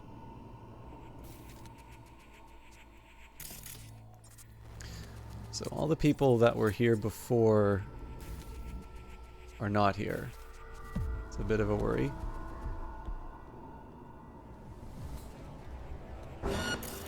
Yeah.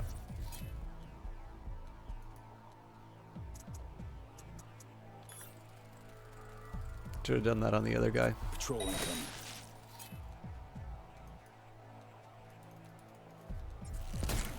Got eyes on him. Remember that you? Let's go. The guard. Finish it, B. That was sloppy, but it worked. Clear. You can make your way to the bridge. Fine work.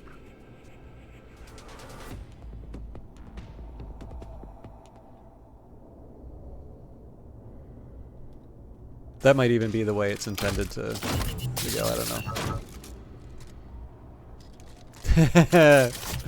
They give you a little reward. Lowering the bridge now.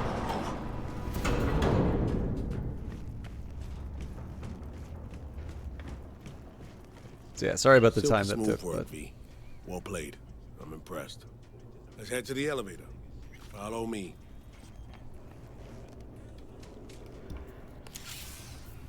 I may need to take a small break just for a little more tea and to try and clear my head a little bit. But let's see if we can make some more progress. So if I do the 55BD7A, can that give me the FF that I need? So no FF there. So 7A, FF, BD, 7A, 1C. Yes.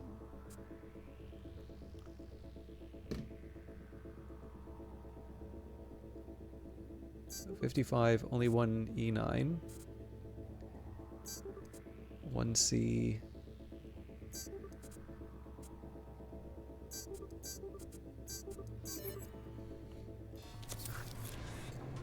So I should probably consider that Arasaka deck.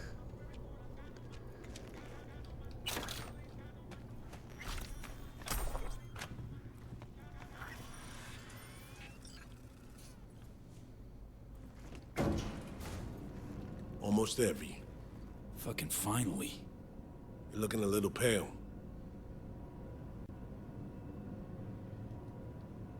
Little deja vu is all. Different elevator, different hotel. The sitch didn't turn out great. What makes you say that? It's my job to notice things like this.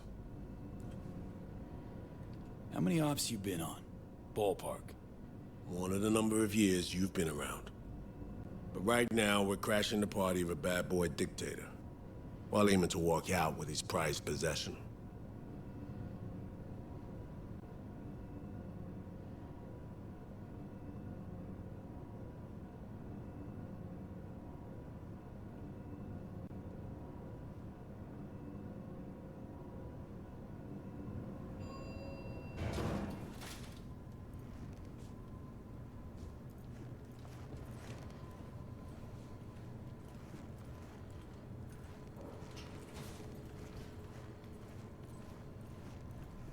Dress-up time. Throw on your new threads, and plaster on your best fake smile. A party awaits.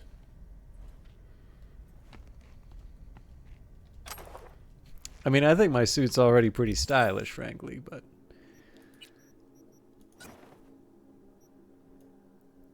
not bad.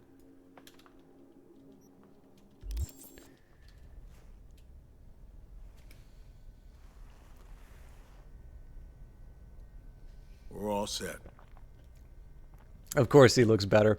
All right, tell you what.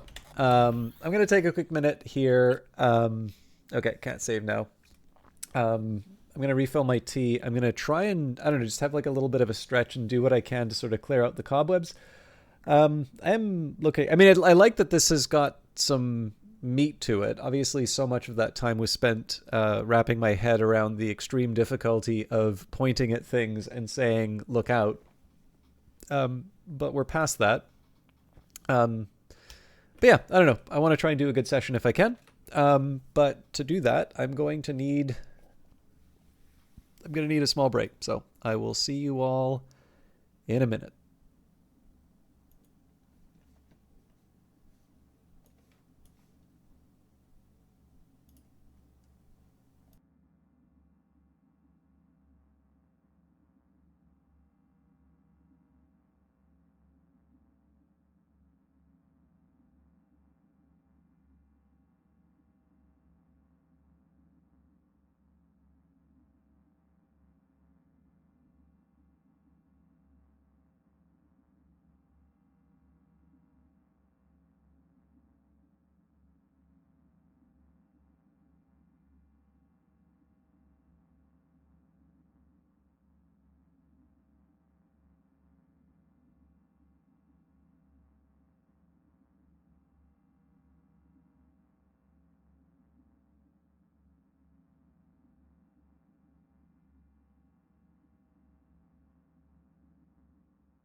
Thank you very much for your patience. I'll confess, I've noticed a bit of a trend on the Friday streams. I'm trying to decide if I want to change games or maybe just stop streaming on Fridays. I'll try and get some opinions on that, but I don't know. I'm thinking something's got to change on this reasonably soon. Gotta hand it to Hanson, V. Party's hopping. Has a sense of grandeur. Didn't have shit like this in my day. Now hop on over there and help me out. Managed to forget what real champagne tastes like.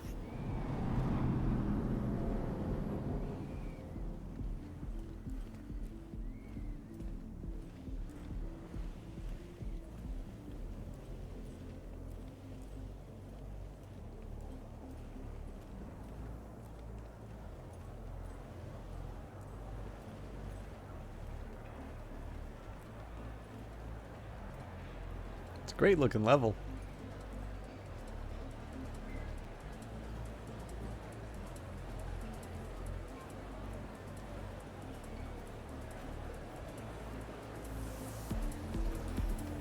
I'll be at the bar if you need me.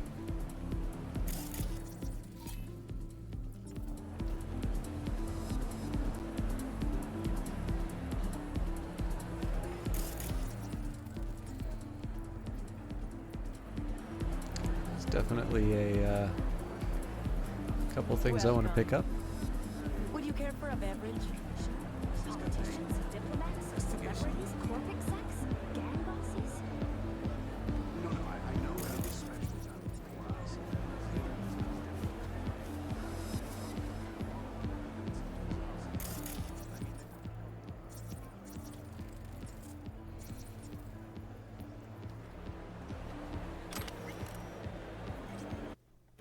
Supernova, the unofficial biography of Lizzie Wizzy. The turning point in her career came in 2069 when Lizzie unveiled herself in her true cyber-modified form, an erotic reimagining of Snow White. At the end of her concert, Lizzie ate a synthetic apple laced with specially prepared poison that induced cardiac arrest. For a full minute, the LED screens showed a close-up of the flat line on her echocardiogram while her body lay motionless on the stage. The concert was put on hold for 5.5 hours while a team of Ripper docs swapped out her biological organs with the latest generation of more technology implants. After being revived, Lizzie sang Restart, Reheart, Repeat, which sat on the top of the world charts for the next full year. I've always felt like my mission was to cross the ultimate frontier, she later said in an interview on N54 News. That frontier is death. Lizzie's anarcho-terrorist performances are inspired by the artist's frequent stylistic transformations. She's been used to giving away used clothes to friends before simply leaving them out on the street for people. She wanted to do the same with implants, although it turned out that top-tier cyberware was linked to its user and couldn't simply be given away. Lizzie Wizzy is best known for her war against implant homogenization by mounting an armed assault against a Biodyne Systems factory, during which Lizzie and a group of mercenaries took control of the building and stole approximately 1,200 different implants that were given out during an impromptu concert. The heist was broadcast live, and insurance for Lizzie. She knew no corporate soldier or police officer would dare kill or harm her on live TV. In the years following, the media argued that the heist was arranged beforehand with Biodyne and that Lizzie paid for the implants and the renovation of the factory. That theory is seemingly supported by the fact that Biodyne never pressed charges against Lizzie Wizzy. Lizzie still denies these speculations, claiming that Biodyne co-opted her heist as free advertising. Hey, haven't I seen you on the feeds? Warning people about the relic? God's light shine upon you.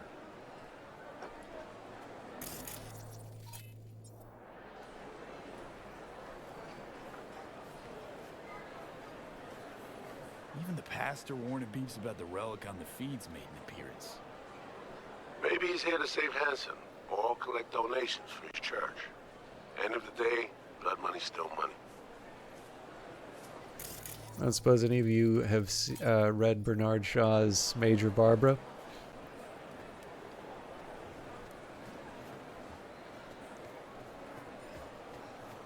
This isn't about who has the right credentials. You just have to speak Hanson's language. You think Hanson will agree to revitalize 10% of the zone because of a few trumped-up military slogans? That's not what I mean. He needs to be shown his projected profits and losses in plain writing, without any sugarcoating. So you think I'm sugarcoating? You signed a contract with Night City, well done. Just leave Hanson to me, because No offense, I know you'll find a way to cock it up. Ah, the dream of restoring Pacifica to its intended glory lives on. Overheard some investors. Ready to watch their cash disappear into Hansen's pockets. Brave of them.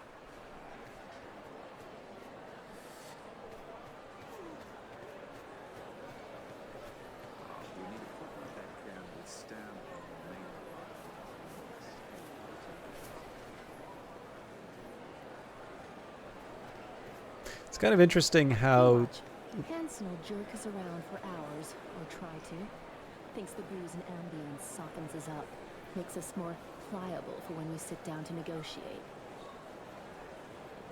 I don't think I care either way. We have one job. To get 2,000 bombs and vagrants out of Vista Del Rey. How we get it done? The bosses don't care. Hiring Hansen and Hounds would be cheapest. No corporate overhead. His prices are lowest. Just structure. What do you think he'll do with them? I don't care. Do you? Please.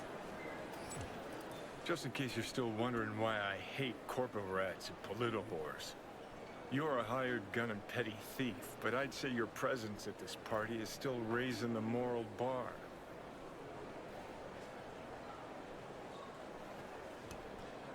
Joe, how you doing? Want to say hello before you go to sleep soon? I wish I could could be in the same spot. I'm feeling quite tired myself. I don't know if you've ever seen Cyberpunk. It's a shame you didn't actually get to see the finale for Phantom Brigade, because there was a bit of a bit of stories which I know you're into. But thank you for stopping by. I'm glad that you stopped by. I'm doing quite well, other than being tired. And I think this is a neat... I'm a bit of a sucker for spy stories, so I'm happy... 4 a.m. My God, man, definitely get some sleep. But no, this is a neat one. I'm glad I'm playing it. Meaning, you sue us. Yes. Take us to court. Put on a show for the people. I'm prepared to testify that this undertaking was commissioned by City Hall. We will discuss this at a later time. Of course, I'm always open to compromise.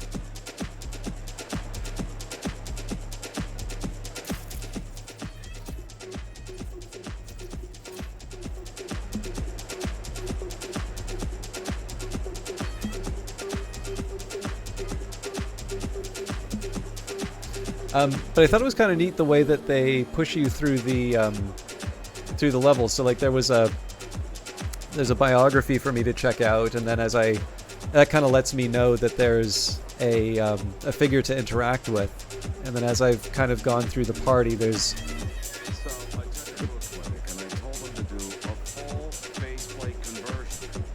Whatever she wants, just do it. I don't care. If she wants a gator's face, fine. Throw in a nice set of... That's really good to hear, Joel. Obviously I'm struggling to get that, so I'm glad you're meeting with some success. Everybody want... Well, you know what? I just fucking lost it. Talking myself hoarse for serious sons. And some ripper quack is gonna explain fashion trends to my daughter. In the end, they shut their traps and gave me a discount. But I had to sell her. I mean, if she wants to inherit my money, she'll have to look like human royalty. Any other mods? On her now.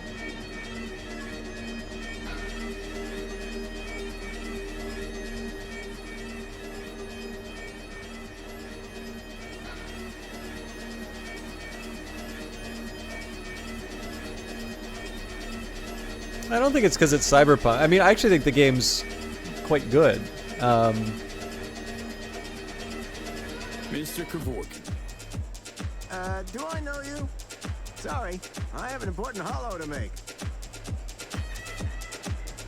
Yeah, all the hottest markets. Analysis, information integration, candlestick patterns detection, indicator search. It's an adrenaline kick. To get off of it. And Hansen gets off and having the meat out of his hand. Very funny. Who do you think I am? But yeah, I think the evidence that some of the... I mean, this kind of feels like gaming in general now, where there's a very large minority. Yes? What is it? Jillian Jordan and Arif Iqbal. In the flesh and together, no less. Just want to say hi. Hey. Where were we? What's so surprising about me being here, getting invited? Hanson's always been a civil, reasonable man. Jillian, dear, there's nothing smart about shooting your boss down over your own turf. Not to mention proving incapable of then finishing the job. Keep your fucking voice down. You were just singing Hanson's praises for his civility. Are we now back to Have a good one, Joe. Sorry, I'm trying to do the dialogue too. Just don't come See you next time. if you get kicked out of the party of the year. You're the one accusing him of attempting to murder President Rosalind Myers in front of millions of viewers, no less. That's the job, as we all know. Fucking reading words off a prompter for the gonk masses. Whereas here, my friend, here, words actually matter. But I know some of you have heard me say this, but the point I was... Fuck, what now? Just wanted to say hi again.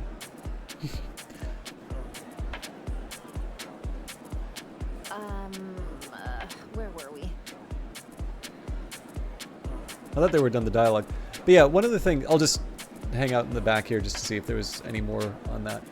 But one of the things about gaming, it definitely feels that for any given game, there's going to be a very vocal minority sort of driving, at the very least, coverage of the game. I don't necessarily think it reflects a popular opinion.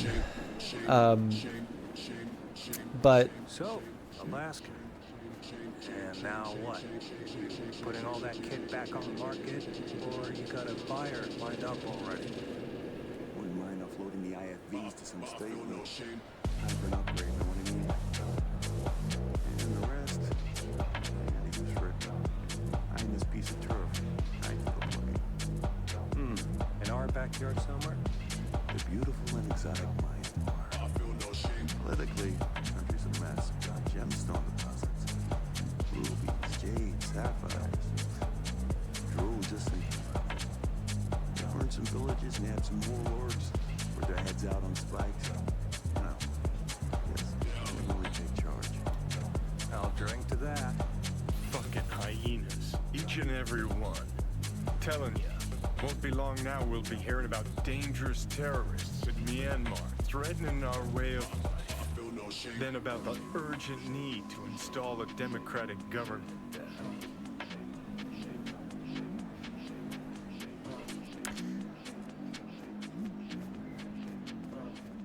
But yeah, so, you know, my view on Cyberpunk was if you wanted to get an idea of what people really thought about it, you only needed to kind of take a look at the concurrent player numbers.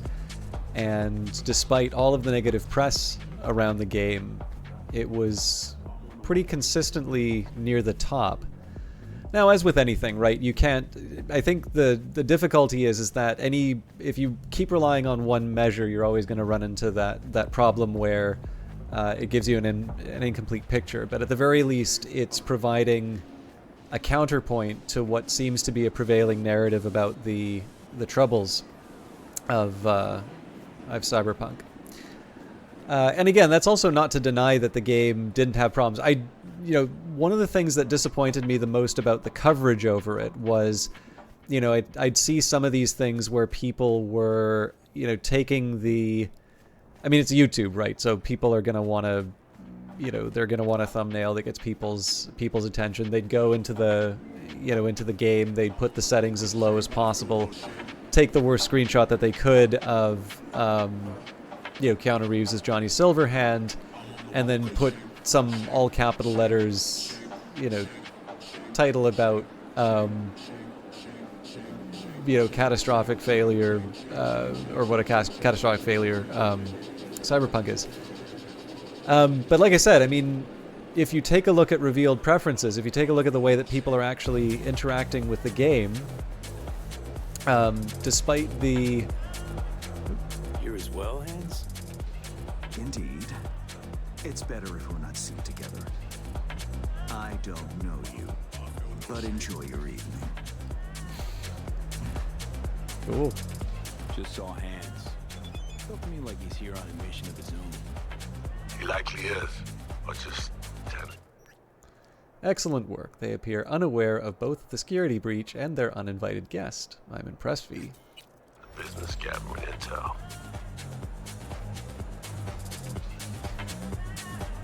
But obviously, it's not just limited to... Kurt Hansen, Duke of Dogtown, in the flesh. More mud than Alpha Hound looks like. You know, this can be everything from, you know, Mass Effect 3 to No Man's Sky. And one of the big challenges is that because, I mean, to me, it's a very simple explanation. People generally just don't like to think. And so, you know, you can sort of outsource the thinking to someone else, just watch a YouTube video and repeat whatever opinion you've heard. You would have thought there'd be some kind of a story behind this.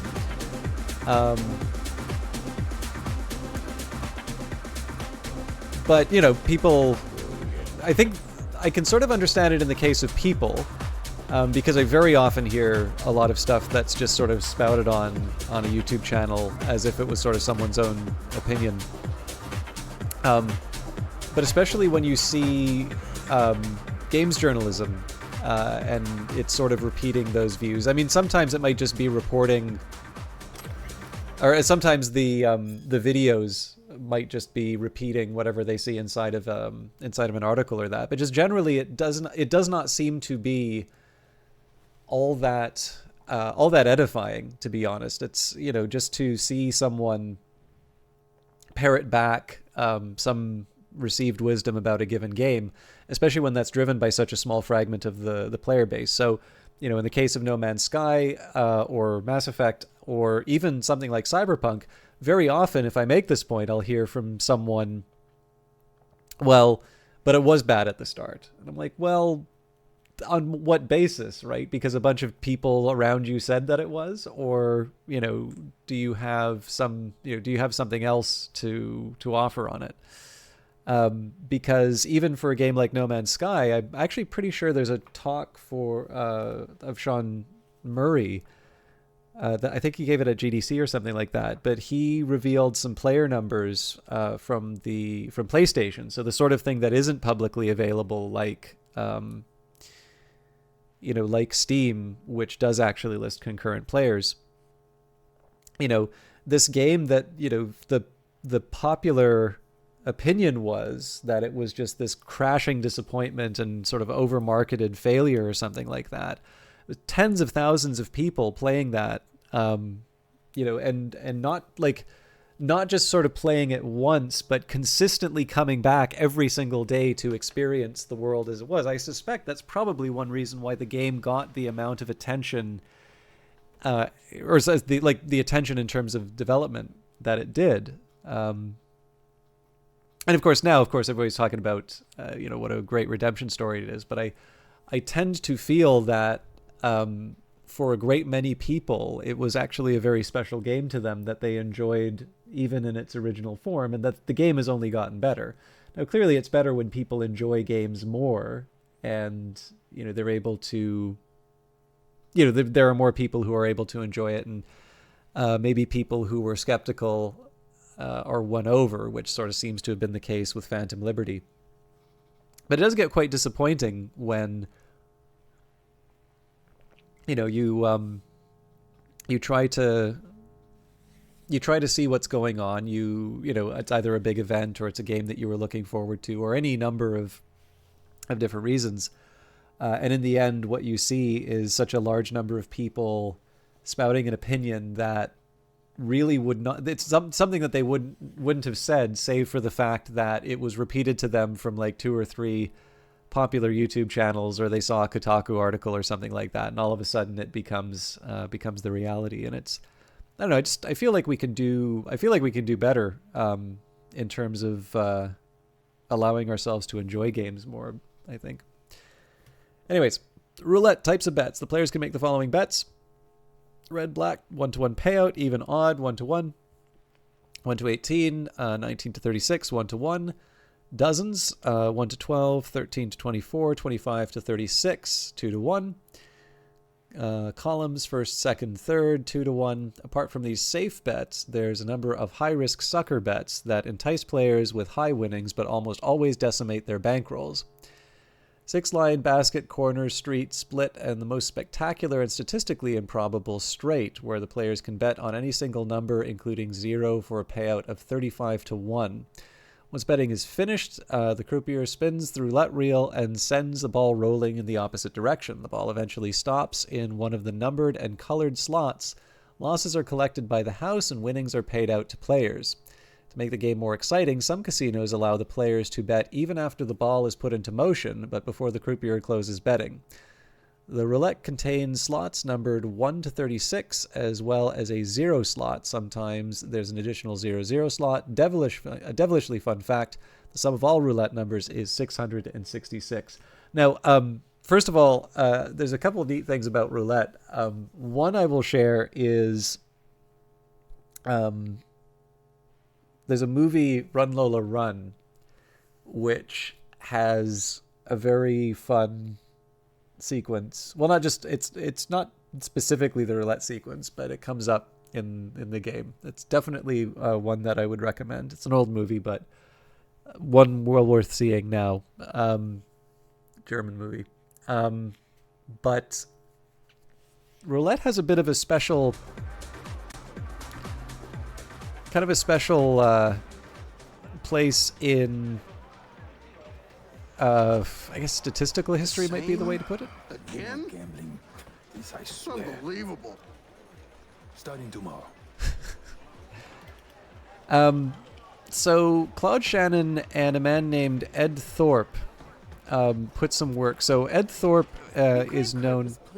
So I'm puzzled why he withheld his support. If only in your negotiations with the bald twerp from the consulate. I think he wished to appear neutral. For public consumption, of course. We didn't put 2 ministers behind bars to have him appear neutral now. That ship has sailed. Mumbai branch is losing patience fast. Remind him tomorrow. Naturally, of course. Well, here goes nothing.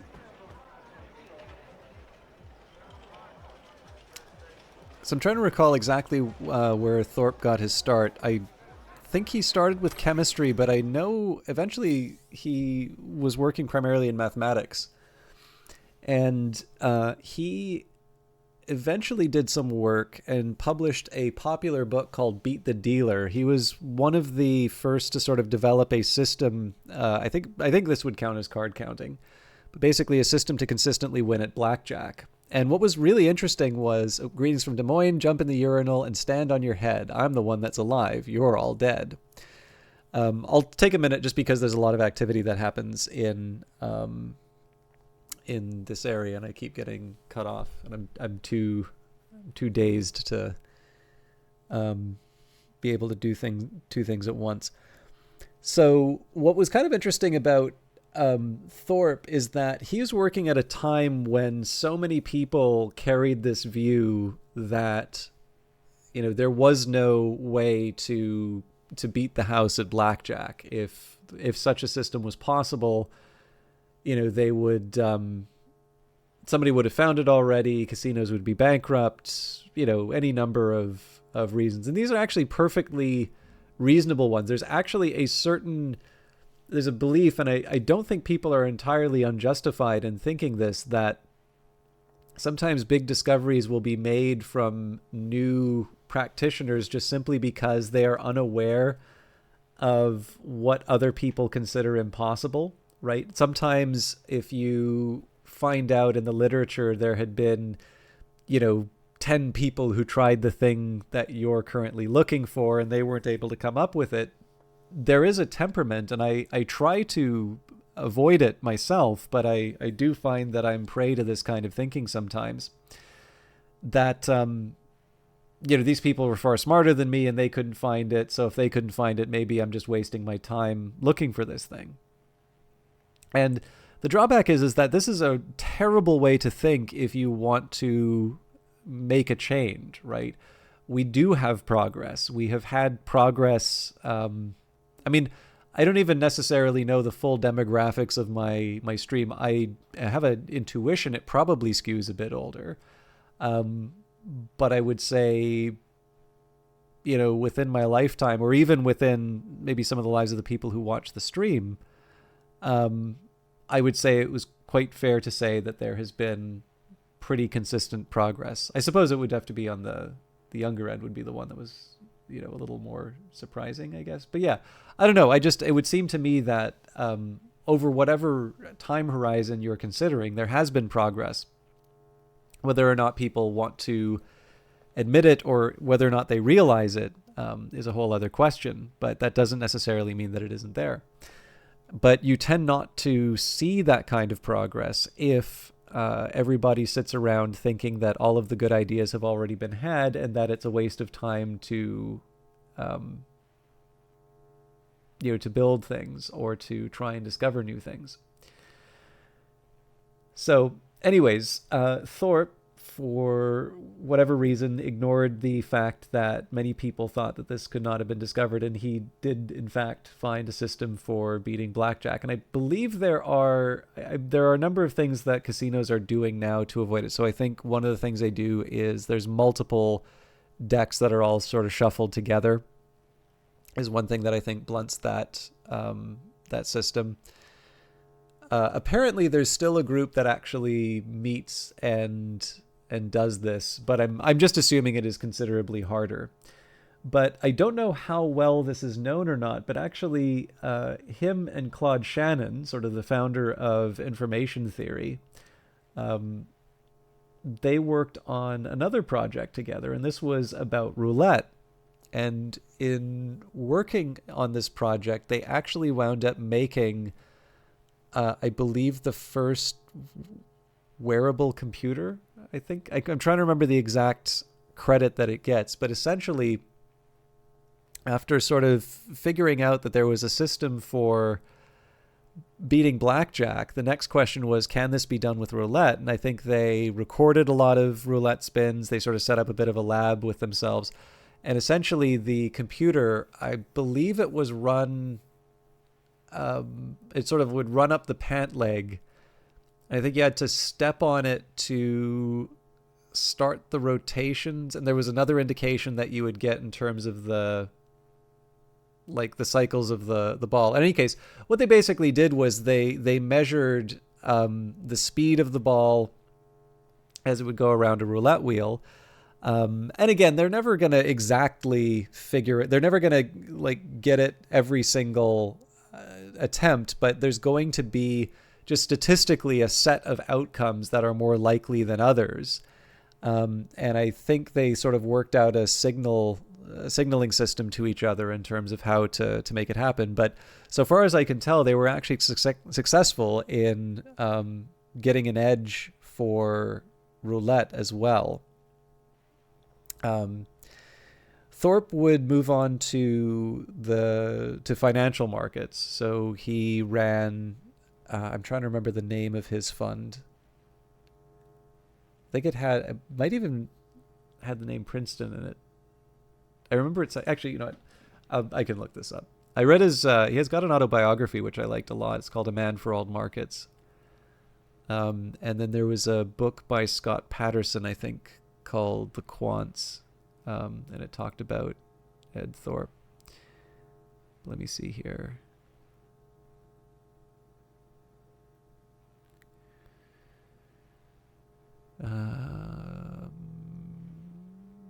Princeton Newport Partners. But yeah, his big thing is he uses a lot of he uses a system, he uses a thing called the Kelly criterion, which is sort of about optimal bets.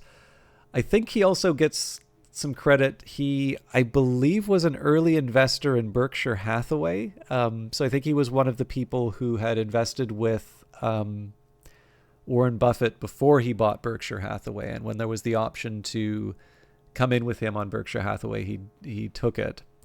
And then he applied similar analysis to his own investments with regards to Bernie Madoff. and ultimately chose not to invest with him, and in fact expressed concern with the results that he was seeing. And of course, this turns out to have been very,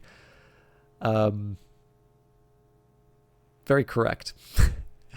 The other book that I know, which I haven't read about him, is Fortune's Formula, but I do have, there's a book called On the Kelly Criterion, where I think he wrote a chapter in it. In any case, it is definitely further than me. He is very clearly a very brilliant man, and I'm not as gifted as he is in terms of mathematics. But for those of you that do like it, particularly if you like financial markets, or you're interested in the idea of some of the academic study of gambling or financial markets, and essentially mathematicians trying to make money, Ed Thorpe is definitely an interesting guy to read up about, as is Jim Simons.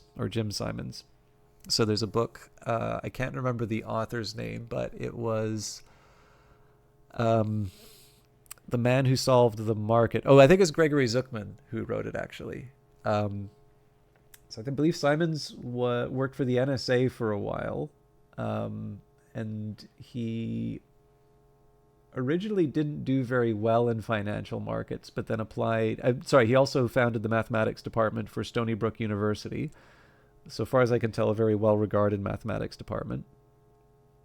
And eventually founded a company called Renaissance Technologies, brought in Robert Mercer, which I realize is something that a lot of people are unhappy with. But he was, at the time, was a researcher at IBM working on models of language, and he contributed quite a bit to Renaissance Technologies' financial models. But between Ed Thorpe and Jim Simons, a couple of very talented mathematicians who have effectively kind of solved the market. I know there are a few other figures that kind of come up. I think Kenneth Griffin of Citadel Securities was one. Cliff Asness, I think, would be another. But to me, I don't know. I think I'd probably just gravitate a little bit more towards Jim Simons and Ed Thorpe, just because I think Jim Simons is doing a lot of very good philanthropic work in terms of mathematics. If you've ever read the magazine Quanta, it's one, very interesting, but two, it's one that is financed through the Simons Foundation. And again, Ed Thorpe is another interesting figure, and they just seem to be quite different from the stereotypical Wall Street type. So I don't know, there's just something kind of nice about seeing the mathematicians win. I saw you simping for that mangy slut from N54. Honey, I was just being nice. Ugh, they don't pay you to be nice. You're supposed to be tending to business. You know, I could tell Carlos I talked to the cartel alone again, because my husband caught a whiff of available pussy. Tell you what, I'll talk to Carlos. Just so happens the mangy slut from N54 disclosed some shit he'll be very interested in hearing, honey.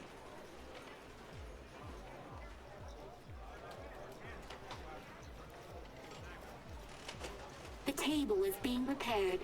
Betting will resume in minutes.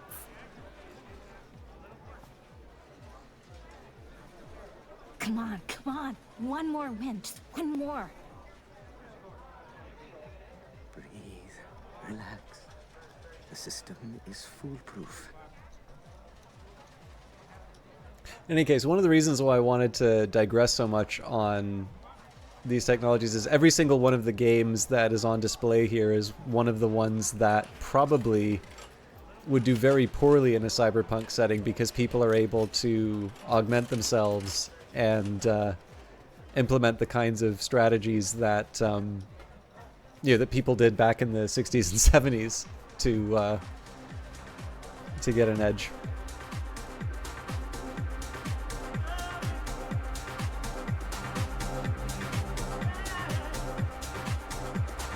What now? I know as much as you do.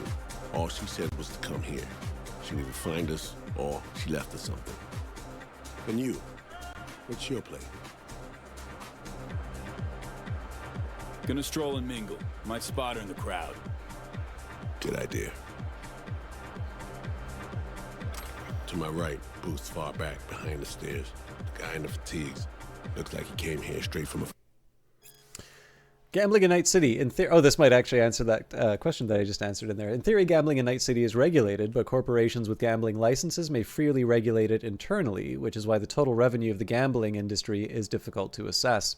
It is estimated that in 2076, gambling was the second most widespread source of addiction, rivaled only by brain dance. However, no official studies into the subject were conducted in recent times. Night City's main gambling hub is undoubtedly Westbrook's Japantown. It is said that most gambling operations are under the authority of the Tiger Claws, although Arasaka Corporation is allegedly controlling the gang from the shadows. Firing range. Owner of the Black Sapphire, Mr. D-Town himself, Kurt Hansen. Clearly having a great night in the company of the NCPD commissioner. PA broadcast. He's fiercely anti-law enforcement. It's an act. Behind closed doors, he's rubbing elbows and patting backs of NCPD's top brass. Avoid him, especially in a confrontation. Beside that, stay visible. Songbird said she'd find us here. Just give her a chance. I'll grab a drink and look around. Open line on comms. Don't press anyone too hard. We need to keep up appearances. Look like you're having fun. Gin and tonic, please. Hey. So it turns out I had a chance to do what I did already.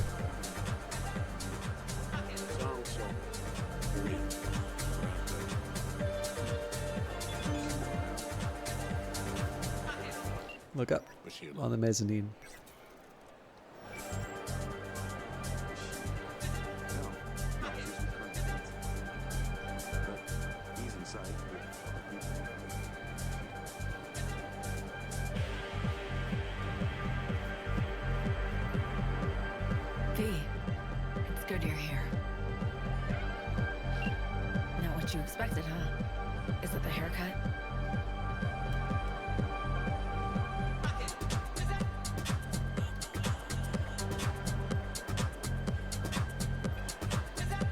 Fancy dress, champagne. Don't exactly look like a prisoner. Gilded cage, V. Textbook example. I can't stick my nose out of this place.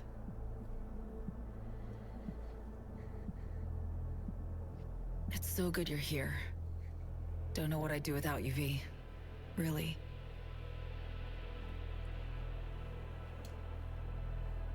Good to finally meet you in the flesh, face to face. Where our last convo ended was troubling. The, runner, your friend, who helped us reconnect last time. Killed him, fried him, didn't I?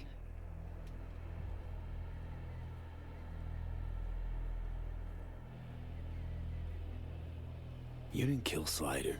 Blackwall did. Lucky as hell it didn't flatline you too. I ran out of time to explain everything.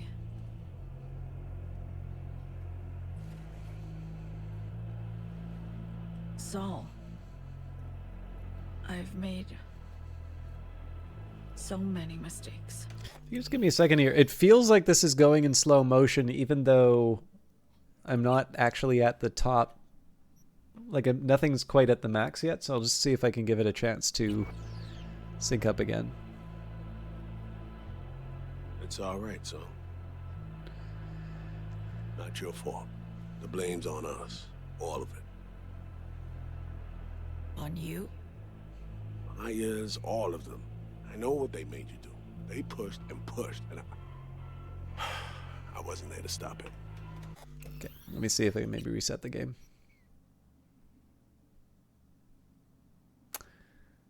1023 versus 1040 is a little late. So first chance I get to save all. Listen, guys. We do not have the time for this now. Right. Main thing is to get you out of here. That's not happening. It is. We got in, We can get out. Just trust me. Not the point. I'm dying, Saul. Like V. Hansen has the cure we need. We run now, we both die. Relic's killing V. Blackwall's my poison. I can't bow out now. Got a plan. Hear it in your voice. Yeah, one I can't hope to enact without your help.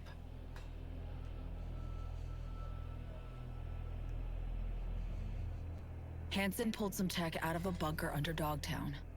Tech that could cure both V and me. We need to clep it. Only way I see of doing that is to stay close. Play the prisoner. So, fuck. We'll wait for an opportunity and pounce.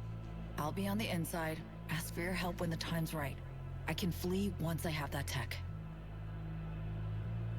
Nothing's ever simple, is it? So me. Care to introduce your friends? It's not often I'm simply not familiar with guests attending my own party. And I never forget a face. Kurt Hansen. Name's V. Just V. Haven't seen Somi in years. Trying to catch up. Oh, that's what this is.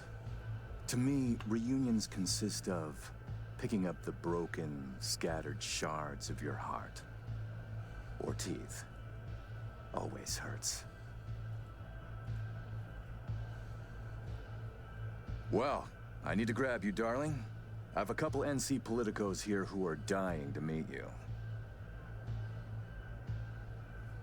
And if we're to keep hungry rats from devouring Dogtown, we really do need to feed them the occasional scraps. I'm all yours, Kurt. See you soon, V.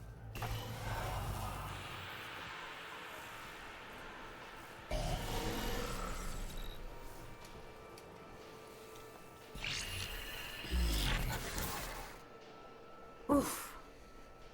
Cream, it worked. Reestablished our link the moment I touched you. Interesting. I need a minute to process. And I need a drink. Heading downstairs. I'll explain everything. Just need you to listen. Lied to me, Song. Said you had the cure. No mention of a fuckload of flaming hoops I gotta jump through to get it. It was no trick. Just didn't tell you the whole story. V, I can't explain everything now. It's too much. But I really do need your help. All I want is to get that cure for us. It's what I've been chasing all along. The cure. How do we get it? We need the neural matrix. Secret tech that incorporates AIs from beyond the Blackwall. The matrix is nested in a mainframe Hansen pulled out of the bunker. The mainframe's secured, but Hansen lacks the key. That's the problem.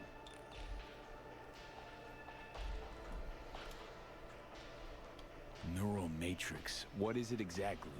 In short, it's storage. A carrier for an AI trapped within certain boundary conditions.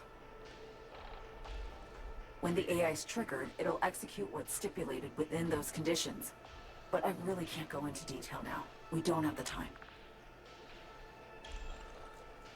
Got a plan, spill it. Hansen needs me and a duo of runners who worked on this tech in the past. They actually grabbed access codes they're willing to unload for a price. Classic black market shit. They're bringing access, I'm bringing know-how about how to pull the matrix and data off the mainframe.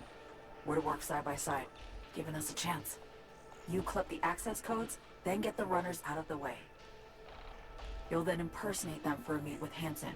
Same meet where we'll swipe the matrix out from under his nose.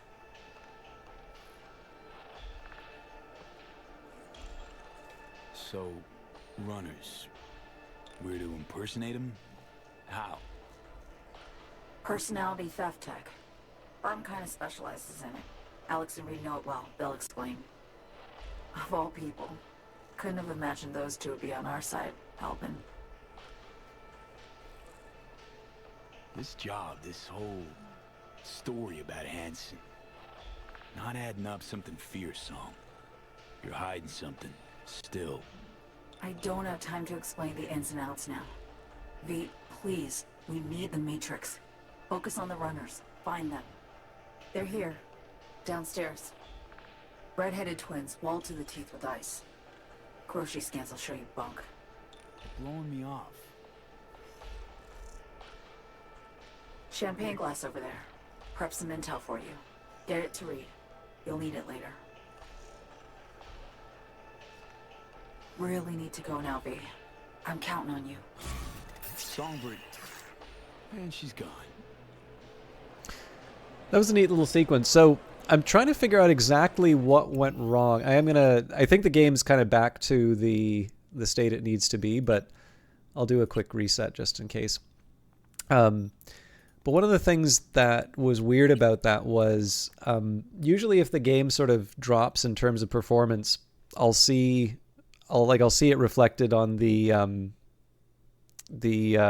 task manager. So, I'll have usually it's the GPU. It's at 99% or something like that. Or, every once in a while it'll be a case where the CPU's kind of less so the CPU, I think, but similar story. It winds up being overwhelmed. But that one, it was usually around the 89% level. But it definitely felt like there was a big drop in the frame rate. Anyways, no point in focusing too much on that. We don't have that much time left. So let's just waiting on the sync, and then we will jump back into the game for the last little bit.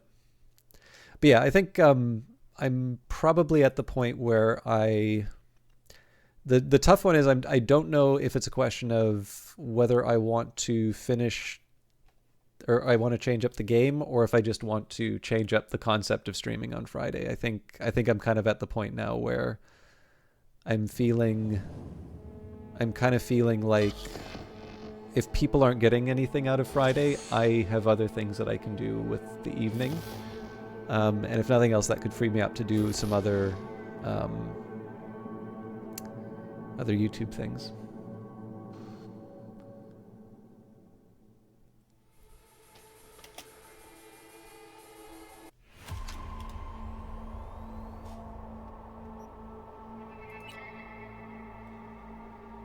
Attention all Dogtown residents.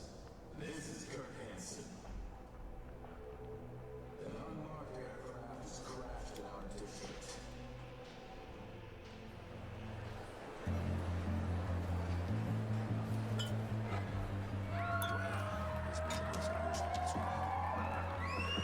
Incredible.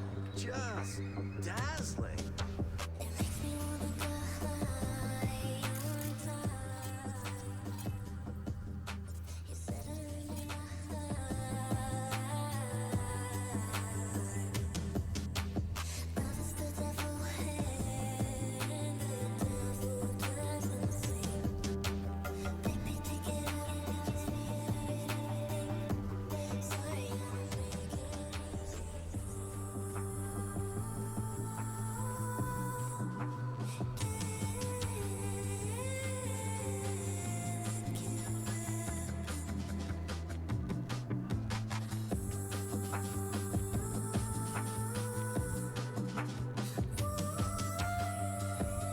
Really neat they went for more sequences like that. I admittedly didn't go the whole way through the original Cyberpunk, but more moments kind of inside the world and just being able to see a bit, just in terms of what entertainment in this world looks like. It's really a really neat little moment.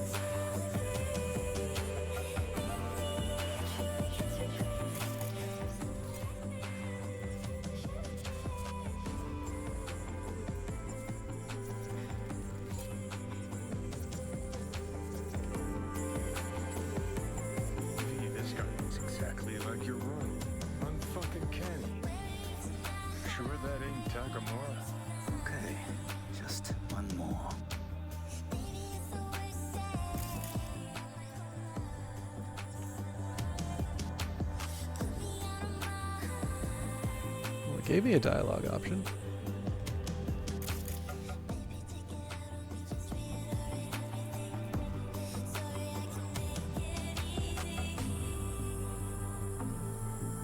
I really wish they could...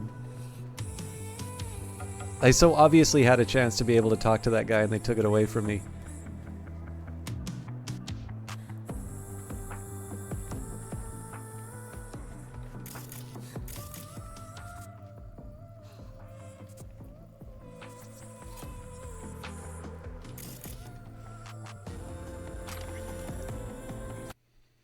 Sales agreement. This sales agreement was made in Dogtown between RWO Limited, hereinafter referred to as the seller, and Dark Ether Mercenary Company, hereinafter referred to as the buyer, both of whom agree to the following terms. 1. The seller will be made available for sale, and the buyer will purchase the following: 30 air defense systems, 500 armored vehicles, 100 combat AVs, 5,000 operator kits, 2 nuclear submarines. For detailed descriptions and technical specifications of the aforementioned items, see Addendum 1.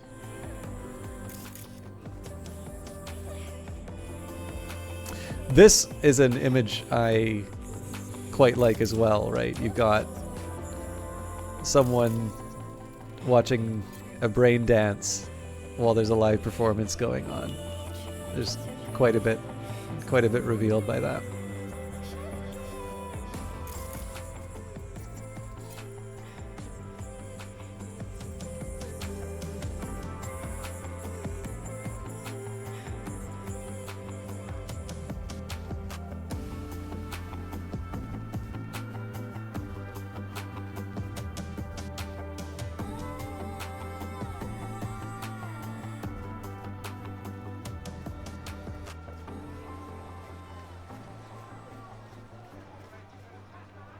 Seems your special agent has special needs, trying to drown his sins and sorrows.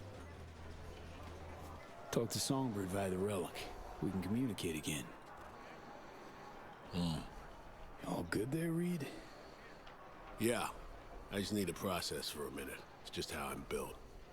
A little adversity and I need a few moments to think. Come up with anything? Yeah. We now know who took a swipe at Myers' head.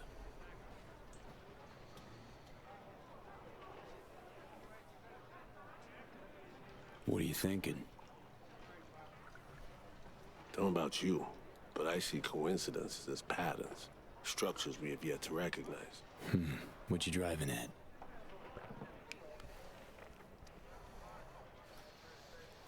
SF-1 crashes. Not anywhere, but over specific turf. Controlled by someone who found some obscure forgotten tech in a secret bunker. Right. Crash was an inside job. We suspected that from the get-go. Now we know it was. And we know it was Songbird. She was behind it. Too early for conclusions, don't you think? Got no proof she planned this in advance. Could have improvised, reacted to facts. Come on. You don't actually think she learned about the cure just now?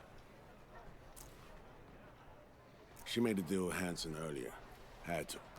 Before any of this went down. Traded the president's life for access to the tech.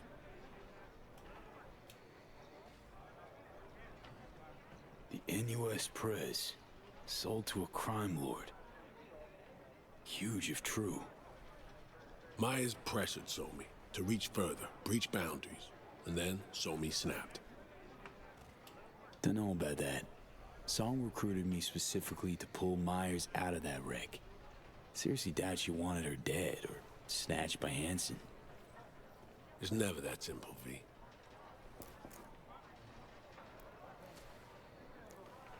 As I see it, Somi was playing both sides, simultaneously spinning deals with Hansen and you. She has Hansen set, then you come in. She contacts you via the relic, asks you to rescue the president. Absolution for her right there. You need to cure just as much, guaranteeing you'll help if her plan falls through. And here we are. Yeah, and here we are, rushing to Songbird's rescue. Thinking a few steps ahead was always her strength. But judgment calls and situational assessment, her Achilles heel. As a chess master, she'd be famous for dazzling plays and excruciatingly beautiful defeats.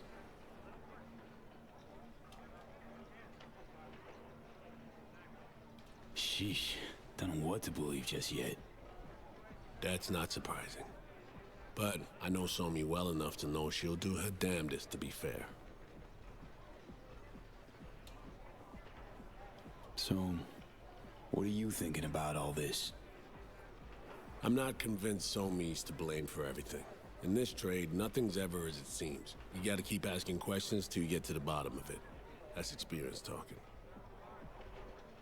Main thing now is to get her out of this cesspool of a sitch.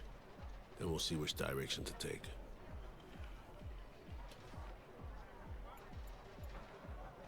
Right. Still should watch your every move closely. Sure. Unconditional trust? No more. Out the window. Right. Back to the sitch at hand. What do we have to do to save her? To grab the tech Songbird and I both need, we gotta go to a meet with Hansen. Prep for it's required. Because we show up as a pair of runners. Need to collect their identities first. Whatever that means. Personality imprint theft. Sounds like our Colombian job of yore. Who are they and where do we find them? So, how's one go about it? Klepping someone's personality? FIA Menanthropic Tech. Alex has access. You seen her use it already. You look, sound, and act like the individual whose personality you assume.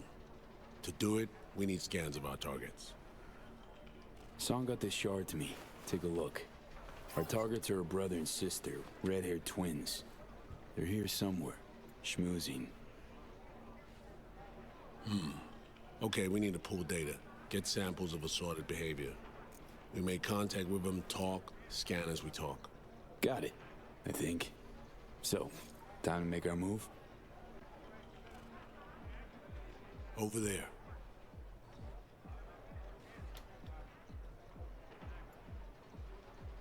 Wow. Traced him in a flash, Reed. Noticed them some time ago. They stand out even in this mountain pot.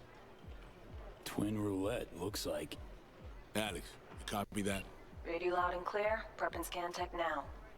You're new to this, but relax. We'll do it as a four-hander. I scan one, you handle the other.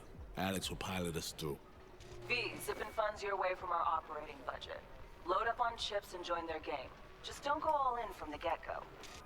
We stagger our approach, and we're strangers. Let's get to this.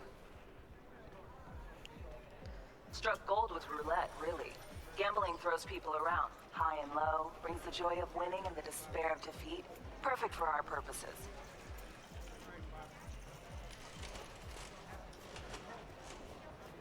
Oh, we gotta buy the chips. Buy at least 80,000 worth of casino chips for roulette. I did notice, by the way, the title, you know my name. I'm pretty sure that was the Casino Royale, the song for that. Want to buy some chips? Of course. Good luck at the tables.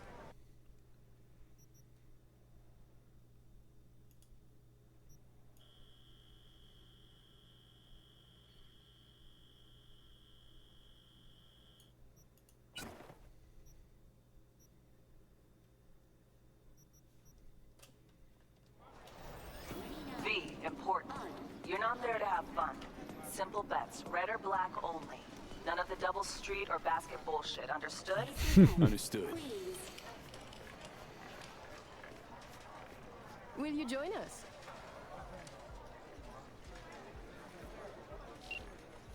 Betting's open. By all means. Black it is then. Relax. Buy him drinks, break the ice. I'll join you momentarily. All bets are in. Bidding is closed. What? No introduction? V. You. Aurore Cassel. And that boy is my brother, Emmerich. How's things?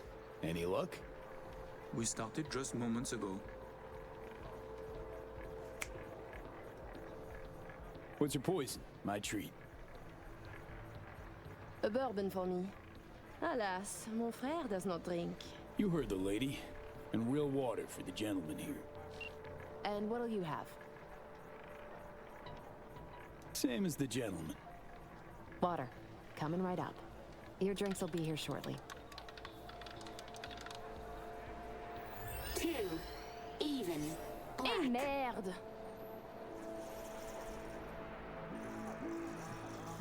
Place your bets, please. Last chance. Let's go, let's go. Red.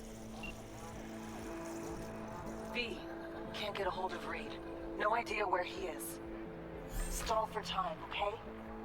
I just realized. You must have dirt beneath your fingernails too, like all these bastards and bitches. That is, unless you're a tourist, like the no-lifers who must watch others live to feel anything. Provocative, this one.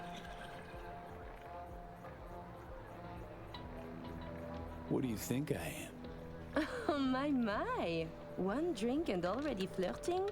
Bold. 0. Ah, yes! Fucking done here! Duh!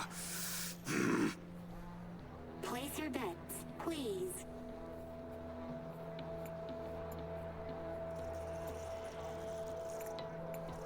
Can't help feeling I interrupted something when I walked up. Do not worry yourself about this. Oh, calm. V is just being cordial.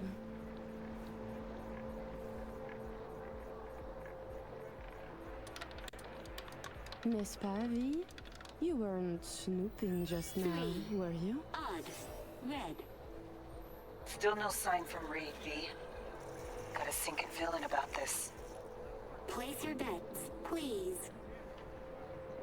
8's my magic number, so gonna go. Oh, you got me. On to you big time. But in my defense, you guys stand out. Even in a crowd like this one. Oh, really? Listening to conversations of strangers can be dangerous. Sometimes you can hear more than you can handle. Listen, Reed's MIA for now. Can't wait for him. Gotta do both scans on your own.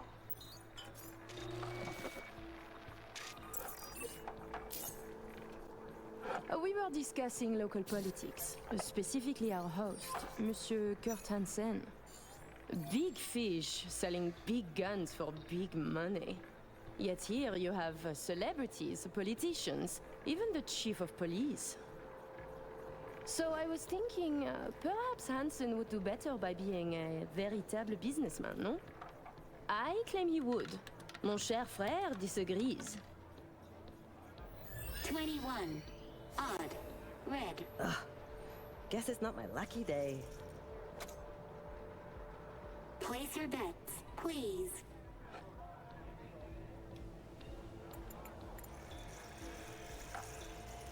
Who is Kurt Hansen really? A crucial question. Tread carefully with that duo, V. Certainly not liable to become a tax-paying, law-abiding night citizen. Kickbacks to NC officials. Are they not taxes, not protection money? Doing business carries a price. Dogtown needs Night City to prosper. Hansen needs it. Une diversification of profit centers makes sense. I myself have a small firm in Paris. My stand-in takes calls, arranges meetings, and deflects. Why would he need that? Hansen? Providing weapons to banana republics is not quite a sure and stable business. 33. Odd. Black. Place your bets, please. Tu ne serais pas en train de devenir trop pote avec lui? Mais fais pas ton jaloux, petit frère. C'est pas comme si on allait baiser, lui et moi.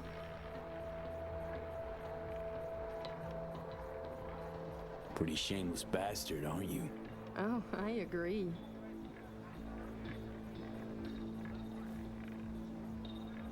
I mean, Hansen could take Dog down by the throat, eject the junkies, and make it a paradise for billionaires. Just getting rich is dull. You should work for the community. Invest, create jobs, throw banquets. She's getting chatty. Doing good, V. And charities are excellent washing machines. You launder billions, believe me. 10. Even. Black.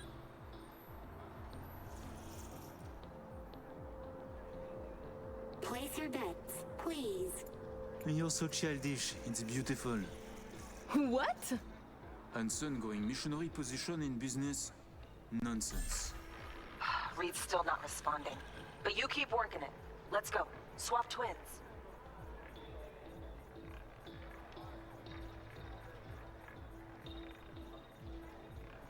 Sister's right, you know. Legit biz. Lots better. Safer than the gangster shit. Oh, please. What would he do? Build homes? Strip malls? He is very good at what he does. A professional criminal. Soldier yesterday, crime lord today. Why not biz shark tomorrow? Yet he is a businessman. And to make it legal, it is a lot of work to do for a simple change of label. Good. Little worm's opening up. 22. Even. Et ben voilà, c'est comme ça qu'on fait. Place your bets, please.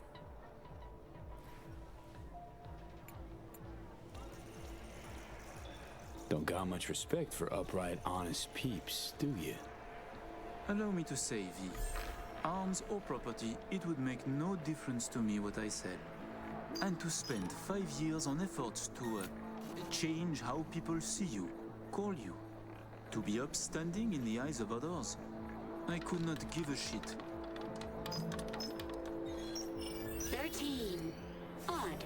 Black. Ouais, par ici l'argent. Viens voir maman. Place your bets, please. Getting there. Almost got it. Give me something big now. Make him laugh or cry, I don't care. Please place your bets. Like the tingle of risk? Oh mon vieux, t'as pas d'idée. Thinking we can add a little spice to our game. I'm listening. My, I too am curious. How about we go all in? Bet everything we won tonight. And we play different colors, yes? You win or we do. And either you or we lose all. My thoughts exactly. A moment. You join the table, buy drinks, talk and talk. Now you wish to risk everything? I find this disquieting. Perhaps you could now tell us about yourself. Tread lightly. Name's V, Afterlife affiliated. Make what you will of it. Are you happy now? You choose first then. Black's my choice. We are red, as our hair. A luscious color.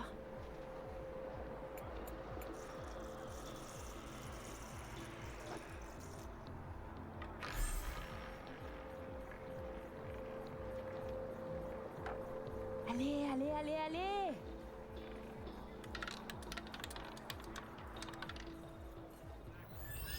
21. Ah! Oui! You win some, you lose some, folks. Leave us for a moment, if you please. Goodbye, then. I know your friend Reed is FIA. My natural assumption is, you're an agent too. I'm also guessing you two took it upon yourselves to save the president, then exfil her out of Dogtown. I should send you back to Night City in body bags, filled with pieces. You trying to scare me? Dunno. Are you afraid? We're just talking, aren't we? You're not about to kill us. Got it right? To be honest, I got tired of the media circus. All the allegations thrown in my face. The bullshit propaganda. Luckily, we can put all that behind us now.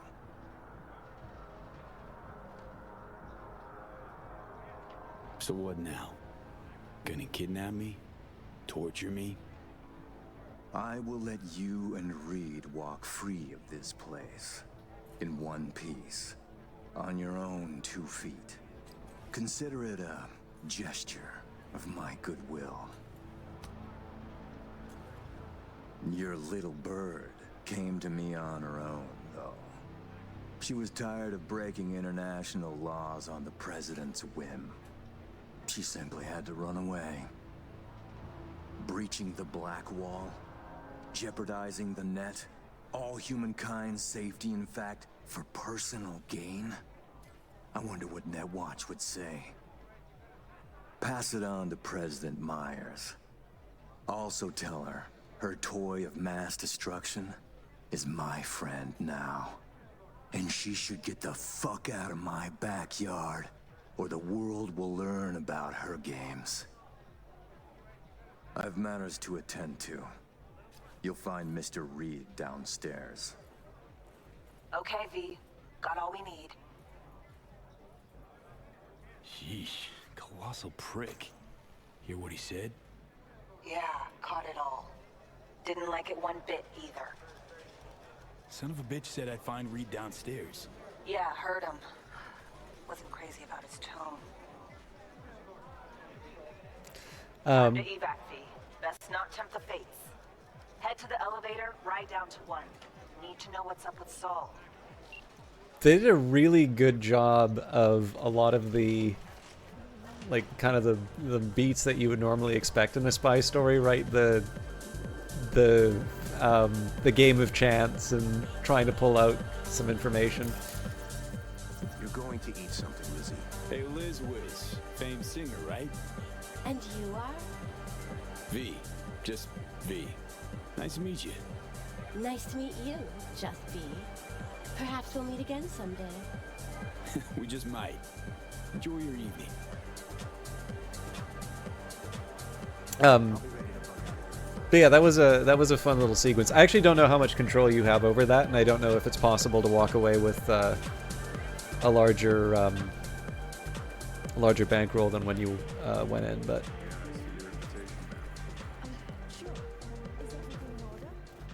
No need to worry. Routine verification. Please enjoy your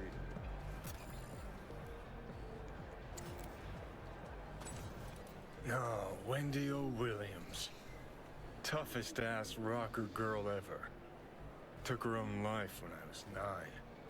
Were she here, she'd fucking burn the stage down. Blow everyone and everything up to high heaven. And I need to know this because... I'd give all the parties I ever went to, including this one, to see her live and in concert just once. That's why. Now let's Delta the fuck out of here while you still got the chance.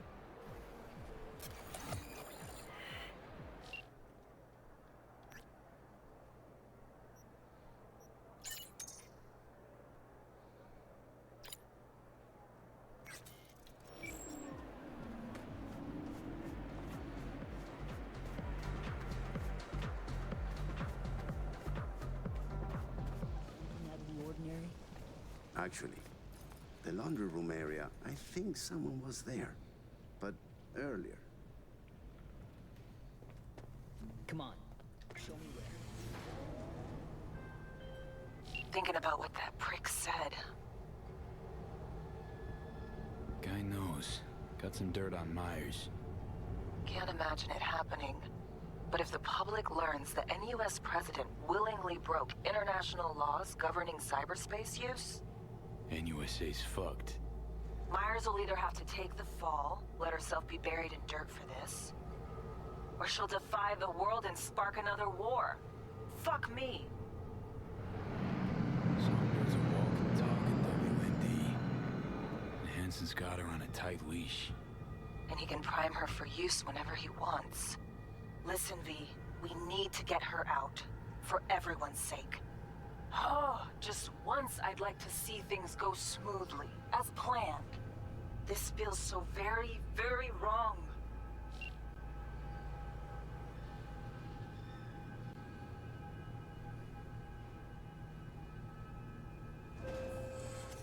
You and your chum best be headed the fuck out now. Straight on from here. Gonna walk you two out. Come on, V. No reason to hang. Think he can stand there and bark orders at me? Fuck the fuck off. Please make your way to the exit.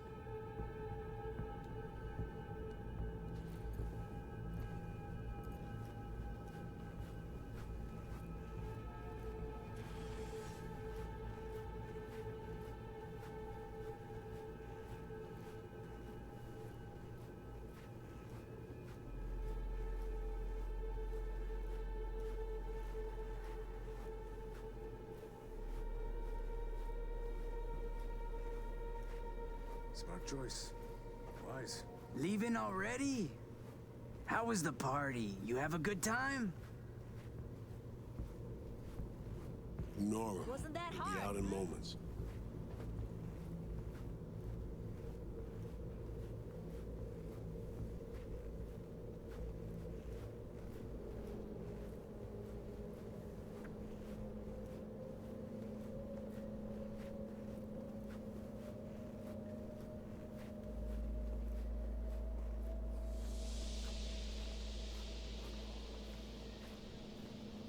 I am tempted to see what happens if I grab him, but we already had a lot of reloads on Stop it. things. Let's go. Fuck off.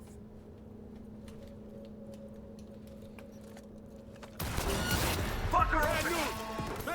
Now run! They're done for.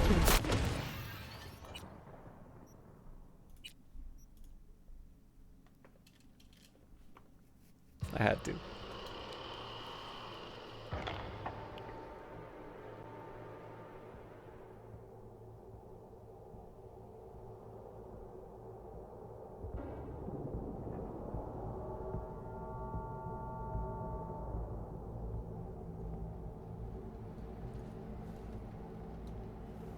Follow me.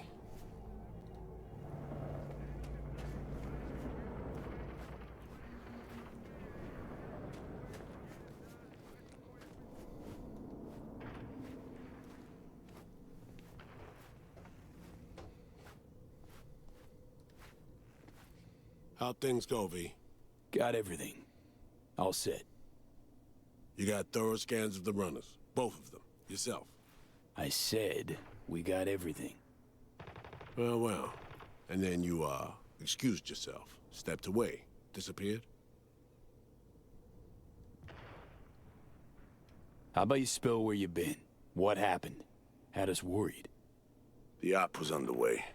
I didn't want to jeopardize it, so when confronted, I behaved. They'd cornered me, got me before we could meet up. Forget the rest. How'd it go at the table? Anything to worry about?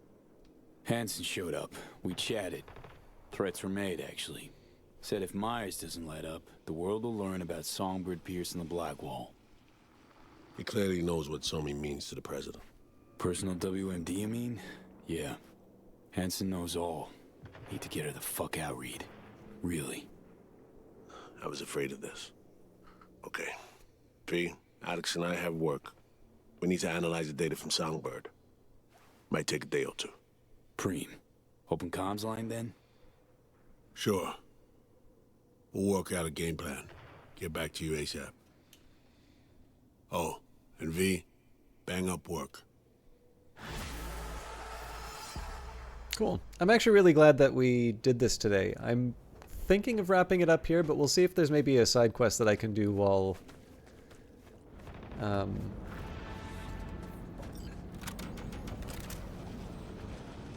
Birds with broken wings. Wait a day for call from Reed. Still breathing? Are you okay? Disappeared pretty suddenly. Hope you're safely out of the Sapphire. Looked dicey for a sec, but we're fine. All according to plan. Nice work. Even if Hansen suspects something, he won't be able to put all the pieces together. At least not yet. Gotta admit, once Hansen got his claws into me, I thought that was it. Game over. But suddenly you show up. You again. The right place, the perfect time. This isn't over, V. Not anymore. Looks like we're fighting for the same thing. That much is clear, and I hope I make this clear too. We'll get the help you need, I promise. After all, we're two sailors on the same sinking ship, you and I. Stay in touch. So it is kind of interesting how they're setting up the relationship with Somi, especially given that Reed was pretty clear. I would not be surprised if there is a choice we need to make between the two of them. Nope, there's a car to steal, and I am definitely lagging here. I wonder if maybe the map trick will work here. But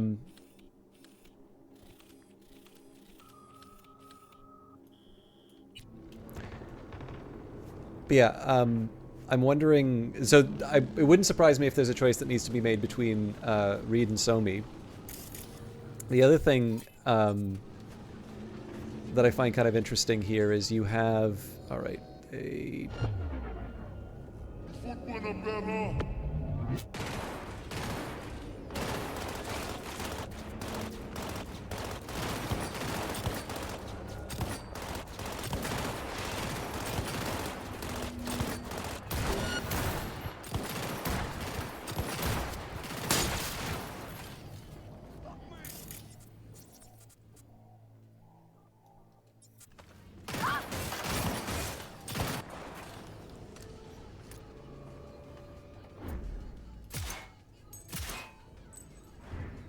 Quite sturdy. But yeah, so it's kind of interesting. So they go out of their way.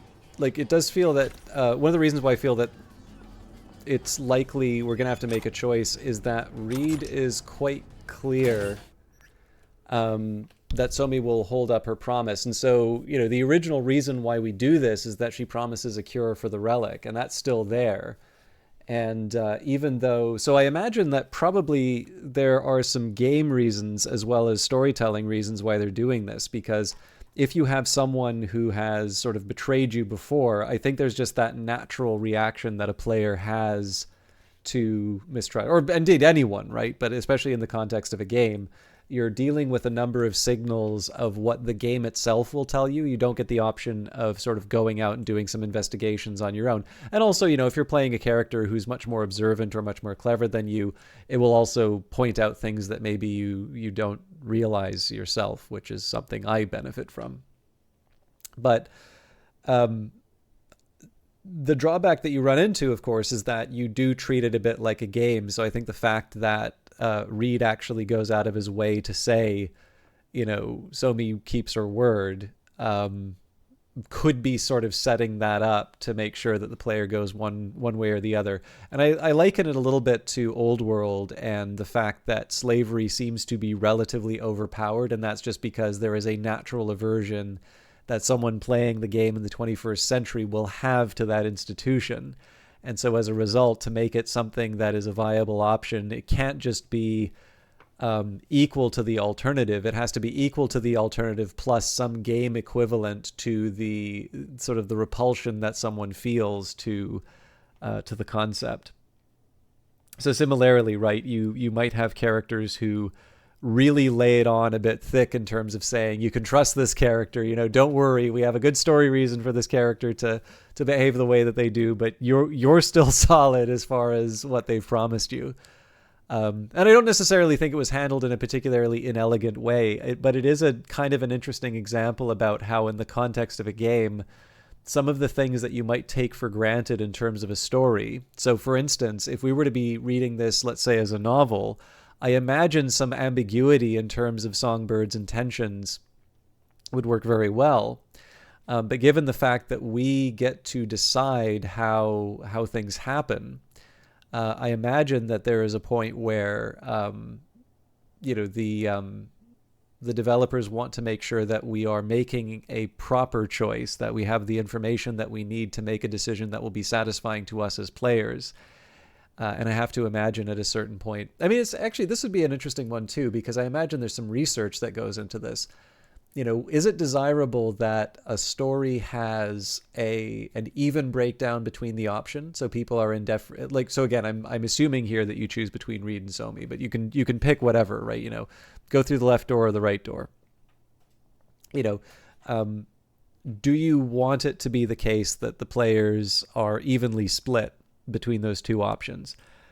I imagine if it's something like a left door or a right door and the game has not given you any information about those doors, probably the answer is you want that to be an even split, because something other than an even split might indicate there's something about the game that is making one option more appealing than the other. Or I mean that you could just learn something about player psychology, like the fact that people don't look up.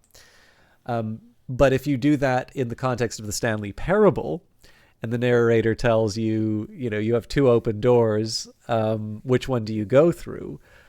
you learn, there's some information, and maybe you don't actually want that to be an even split. Maybe people do actually find it more satisfying to do something other than what they're told, or not. So yeah, it's an interesting question in terms of how much do developers sort of test that sort of thing. Like, is it okay to have a story option that only 10% of players choose, so long as, across other metrics, in terms of just, how creatively satisfying or, well reviewed or whatever you want to use that option is. I don't know. Hey, I dropped off a little something at your place in Little China, something to remember the mission by. Don't forget the popcorn.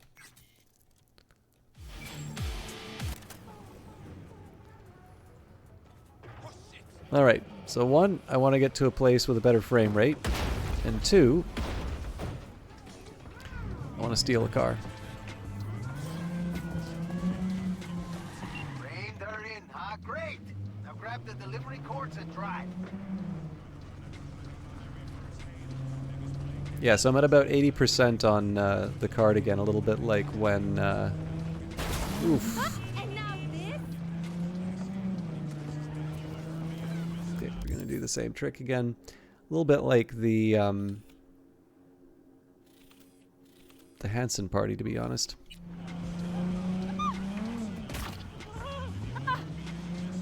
Yeah, so that's not really fixing anything.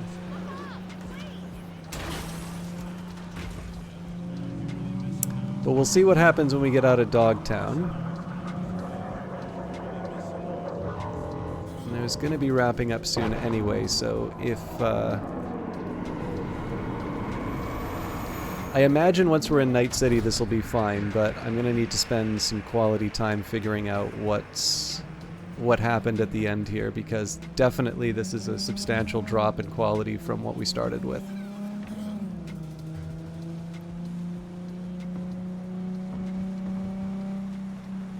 Overall, though, I really can't complain too loudly about the game. I know there were some times in the original version where there were sort of these disappointing drops in quality just because of the moment that it happened in. Today was the first time I've ran into one of those in a long, long time.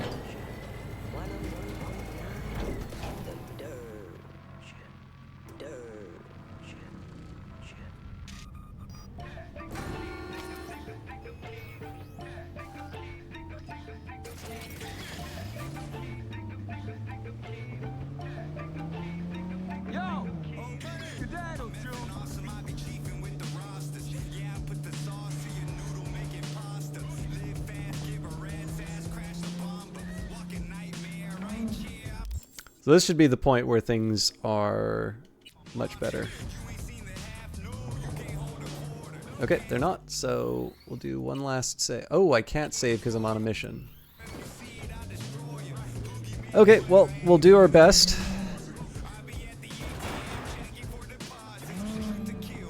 I'll try the same trick one more time.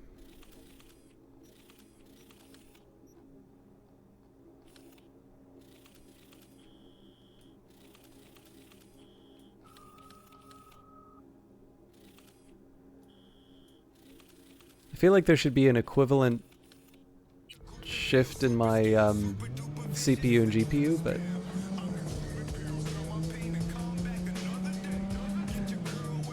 Anyway, I'll work with what I got here. Client's got a strict deadline. Seems he's on his way out at NC. Need you to Delta Skelter me. Okay, this should get exciting.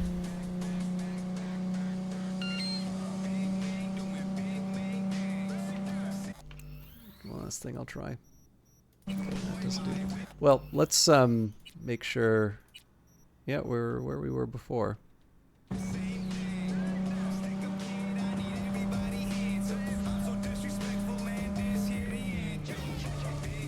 So basically, the option is I can try resetting the game, but I lose the mission, which was the only reason I was.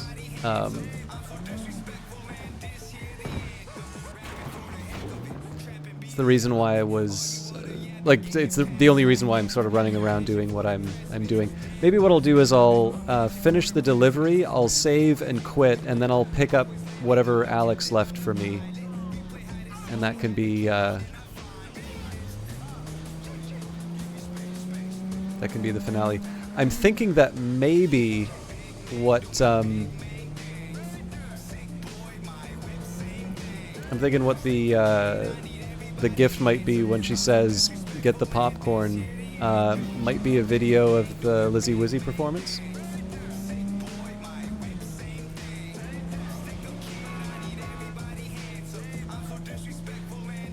Anyways, we got a kilometer and a half, a minute and a half. I'm not too optimistic about it.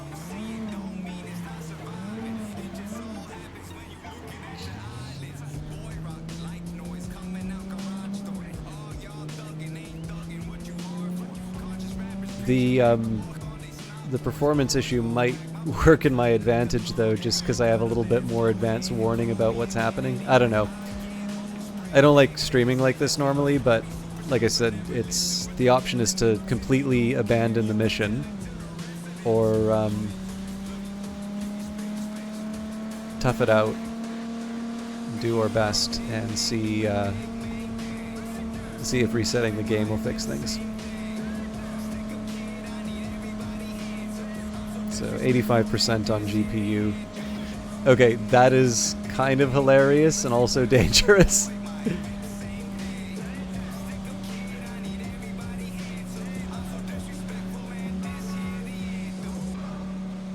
And then 30% on CPU, so I think this is just bad luck.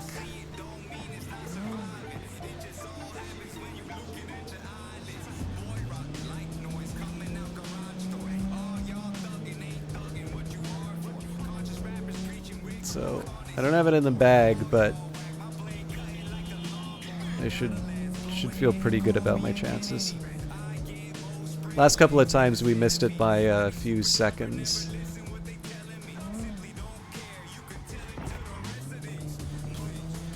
Not gonna lie, V. We got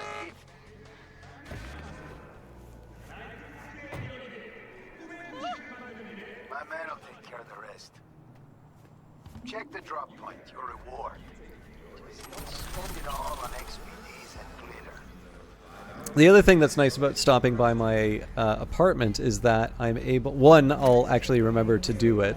And then number two, I'll also be able to drop off all my goods. So we don't have that much time left together, but I'm going to quit out of the game. We'll hop back in after the upload, and then we'll probably pack it in for the night. I don't think there's anybody here right now.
Okay, uploaded. Sorry, I haven't had more interesting things to talk about during this brief break.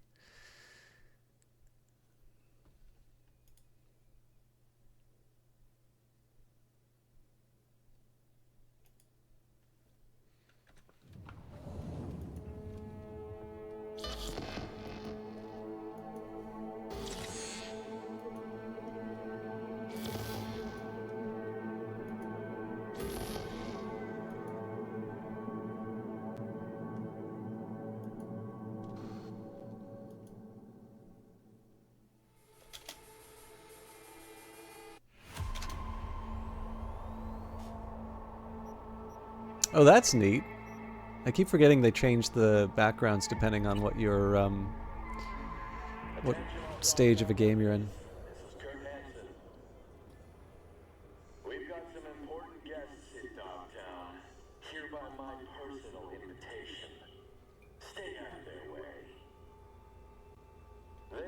Welcome to the Black Sapphire.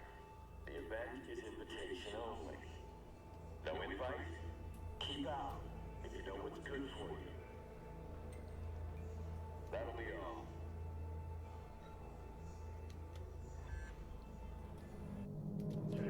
There we go. I almost forgot what this was like.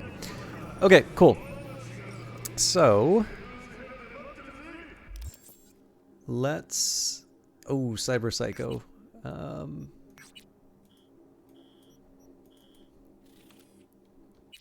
I mean, it's close enough. I feel like I should give it a shot. God, this is night and day.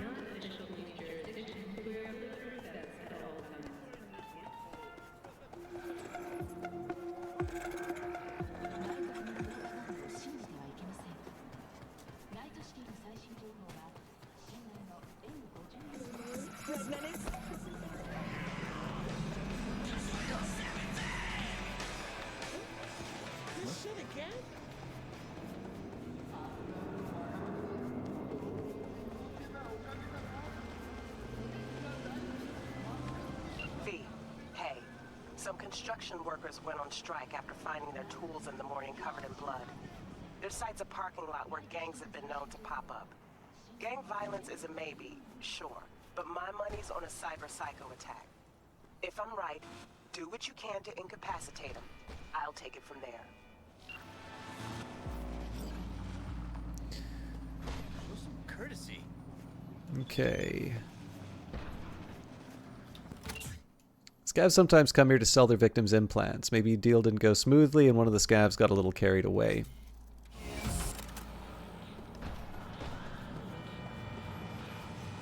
So obviously first step is to get in the building.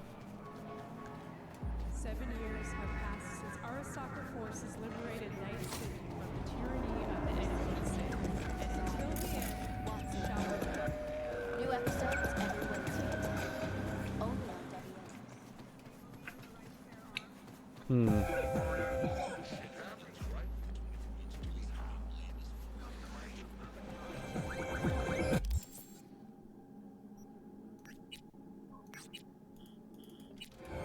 It's not going to give me any tips on how to get in there, so it does seem that there's activity on the upper level.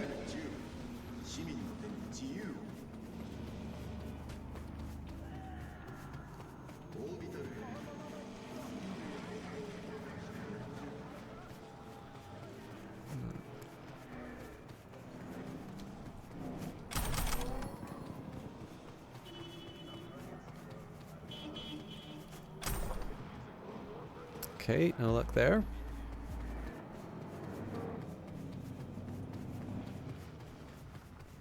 I always kind of like to imagine going, oh, hang on. That was easy. I'm sure there's like a way for me to get in properly, but I will settle for this.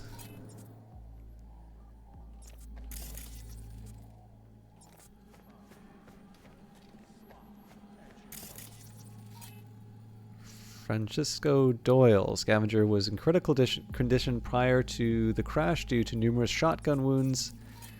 And Wendell Bridglau. Scavenger was in critical condition prior to the crash due to numerous shotgun wounds. So clearly I'm going to want to keep quiet. I'm pretty sure I remember this one.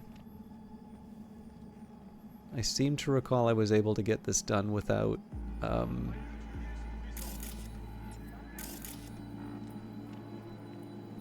without a fight.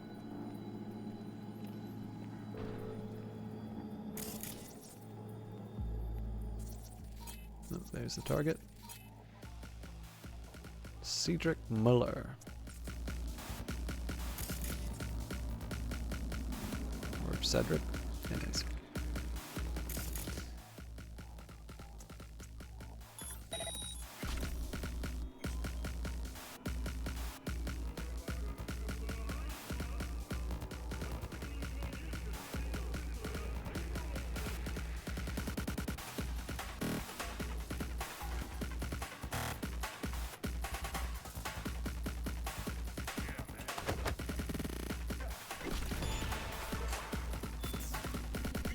Almost ran out of time.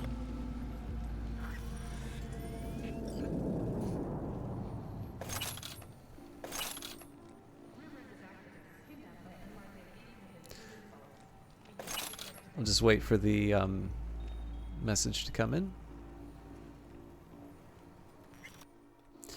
Archive conversation, Cedric Muller and Macy Nakodzinski?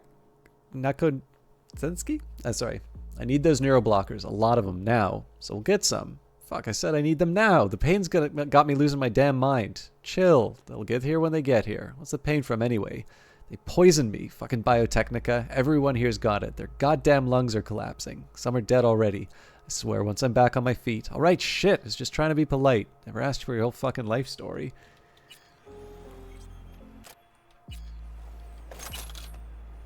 Okay, so I'll loot the area. Seeing all of these sort of rare options, I do sometimes wonder if, like, I'm not sure if this is the same loot with a different color or if they've just bumped up the rewards for exploring. You get those you get those blockers the client wanted? No, what client? The annoying one. Oh, that one. Shit, don't got him. So what now? How you gonna make it up to him? Massage his balls? First of all, fuck you. And second of all, why are we the ones cleaning up Biotechnic's mess? Good point. So what's on the menu? I say we carve him to the fucking bone. Just don't forget the tools, because I'm not yanking out his implants with my bare hands. Meds or no meds, Gonk's fucked anyway. Plus, not like he would have put in a good word for us. He's still got bad lungs? Who the fuck cares? Instead of meds, he'll get steel to the gut. Life's a bitch, ain't it? Oh, come off it. You had the job and you botched it. Fucking own up and stop acting so smart.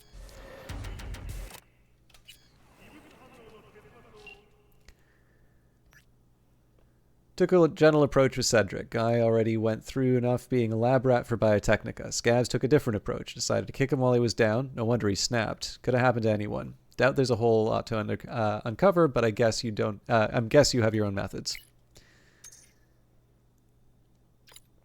First the corpos, then the scavs. At least you managed to stop his downward spiral. Maybe he'll manage to snap out of it with his nomad family. Okay, if I can pick up the green item on the way out, happiness.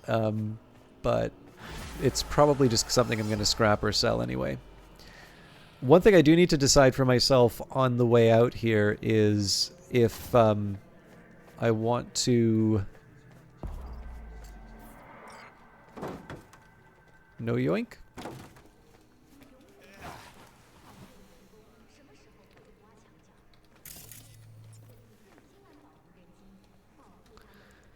They're teasing me.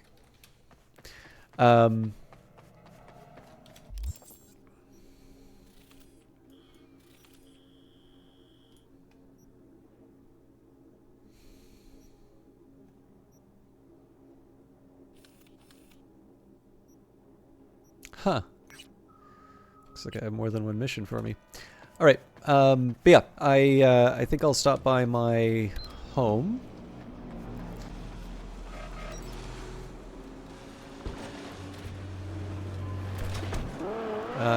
Mostly because that will let me put in some of the iconic items. And then second because it looks like I've got more than a few items to follow up on. Also, I just get to show off Night City in all its glory with something of a decent frame rate.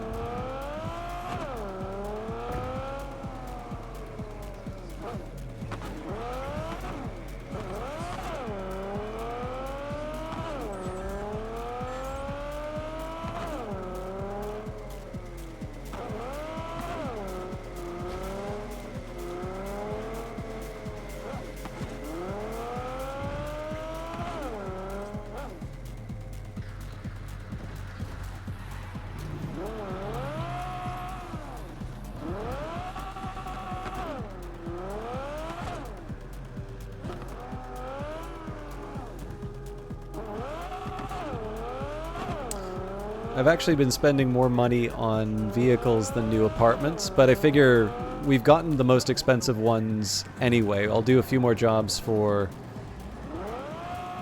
El Capitan and then once I wrap those up, I figure we can start going apartment shopping. I think overall they tend to be a bit less expensive. There's certainly less of them, so nice perk. And then at some point I probably need to figure out my my cyberware as well. I've got some improvements, but I feel like there's more I can do there.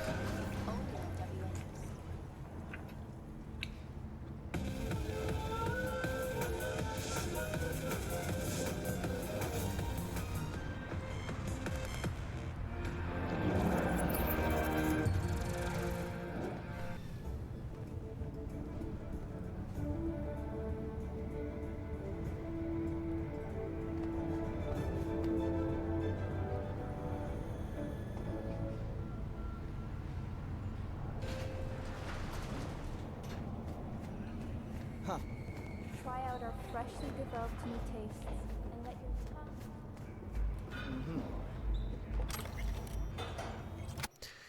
Big 5 Employers of Night City 2077. It's that time of year again when we present our list of the biggest and best corps to work for in Night City, who offers paid vacation, who pays the employees' trauma team insurance policies, who provides discounts for daycare and child bodyguard services. Have a look at our rankings below. 1. Arasaka, coming in this year again at number 1 spot, is the Japanese Zaibatsu juggernaut. Employees can expect to be fit with the latest cyberware technology with a loyalty obligation of only 20 years. Militech, the American arms giant, provides its employees with up to 50% discounts on all Militech weapons. With a deal that good, you'd be able to put a MK31 heavy machine gun under the Christmas tree for everyone in the family. Biotechnica, our 2077 bronze medal goes to Biotechnica, who offers up to 6 paid vacation days a year. Kangtao, China's largest tech and arms manufacturer, treats its employees to a gold membership with Trauma Team. Never spend a single minute of your 50-year loyalty pledge worrying about paying for health coverage. 5. Night Corp. While this hometown product can't compete with the biggest international players in terms of budget or ambition, they certainly know how to spoil their staff. Night Corp snuck into our Big 5 after a recent announcement to reduce the mandatory work week to just 80 hours. They are a must-apply for all you family-focused folks out there. It's actually kind of funny. So I live in Ottawa, where there is a I think you could probably call it a company town, except that the company is the federal government. So there's recently a news item that the Treasury Board, I think. Anyway, so whoever organizes the public service, they've now said that they're getting rid of the exceptions for their hybrid work arrangements. And then I think they're increasing it from 2 to 3 days a week is the news item that I read. So there's usually the usual like response from that people will have is, you know, lazy government employees, et cetera, et cetera. But it definitely does feel like there was quite a bit of pressure from special interests, real estate developers, or maybe not developers, but people who own real estate. Businesses in the downtown area. So it is kind of funny to read stuff like that, just because to a certain extent that is a little bit of a local story right now. But I don't really have a whole lot to add other than that observation. Already read that. Oh, I love the fact that they've included the already. Bootleg BD from Lizzie Wizzy's Black Sapphire show. Someone from the Black Sapphire scrolled the Lizzie Wizzy show to move it for profit, but Hanson's grunts got to him first and took the BD off him, head included. Pulled a few strings to get it, the scroll, not the head, and make sure you and Reed weren't on it. BD was clear, so I thought you'd appreciate having a memento from your first FIA field op. Happy scrolling, Alex. We can turn on the TV. Oh, yeah, I can play the brain dance there. Okay, before I do that, because I am a little curious what that's like.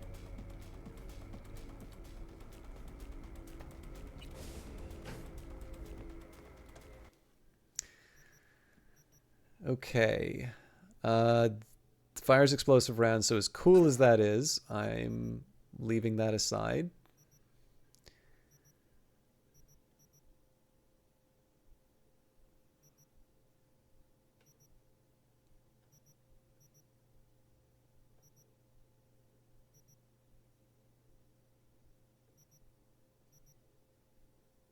Hmm.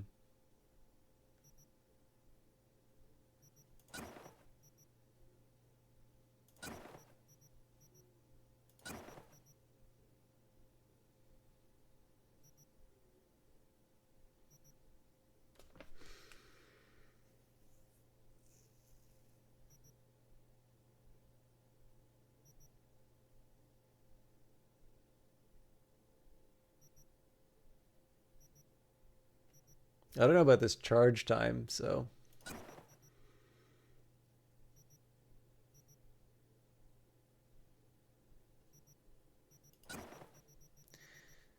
Okay, no special precision rifles. In fact, looks like we can just... I'm not going to stash... Actually, yeah, sorry. I don't need to stash these. It's just the iconics that I'm tucking away.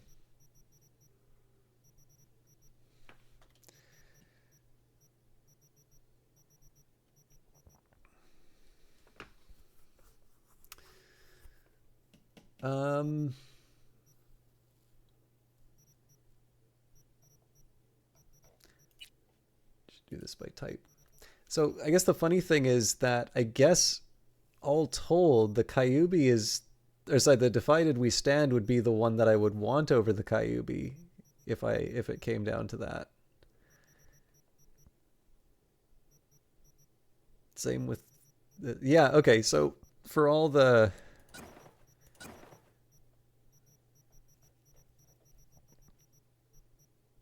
Okay, we can get rid of the hawk, though.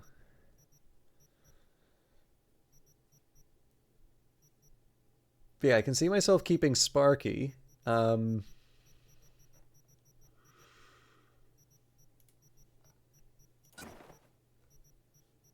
we're good there.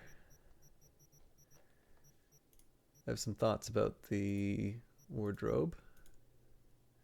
Okay.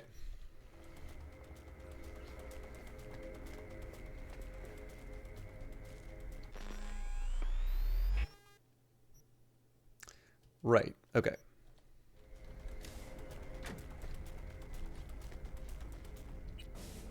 So you can simplify my inventory quite a bit if I just do this.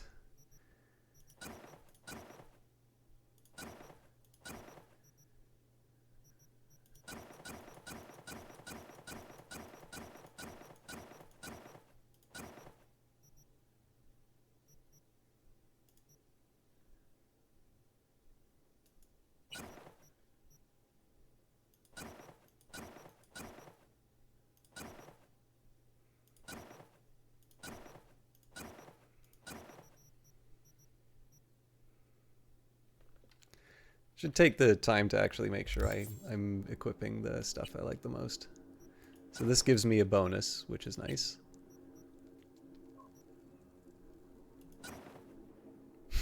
Not quite.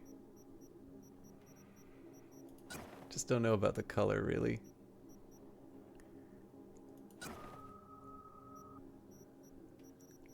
Yeah, I don't know. Hard to argue with the suit.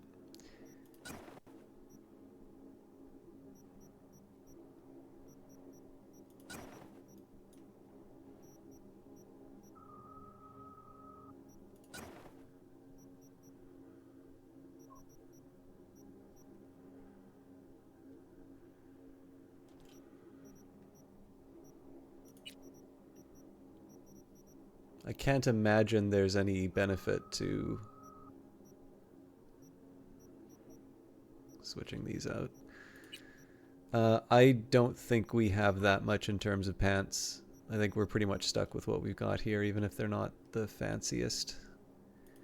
And same with the shoes. Okay.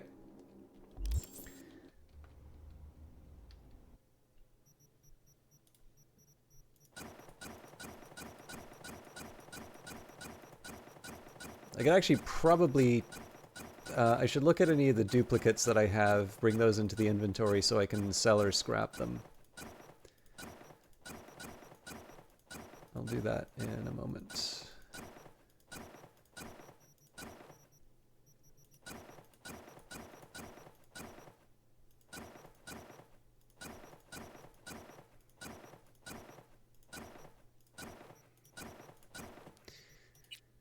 Okay.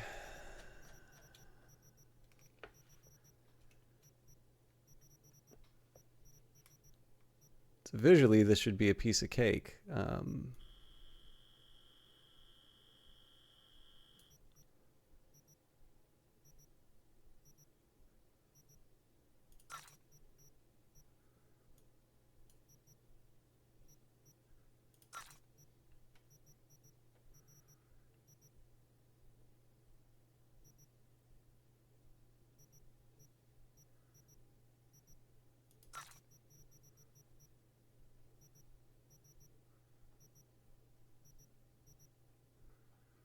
I imagine a few of these I'm missing just because they're not in close proximity. Like there's color differences between these two.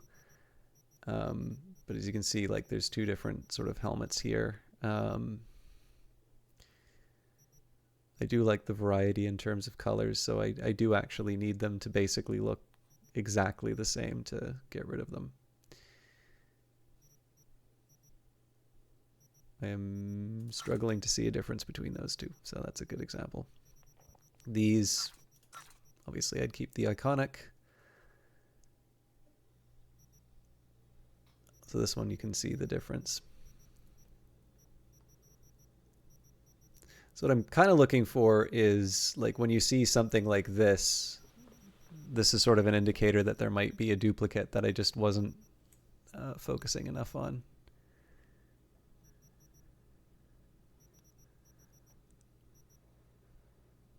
It's not a it's not like a it's not an overwhelming urge to get rid of all duplicates. They're just obvious areas for me to be able to get special parts. Okay, I think, yeah, these look similar, but they do have slight differences.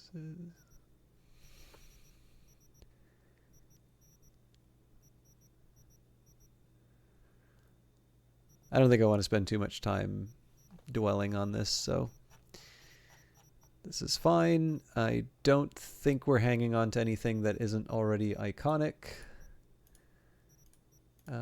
At some point I need to clean out the inventory properly, but I'm happy with what I've got here.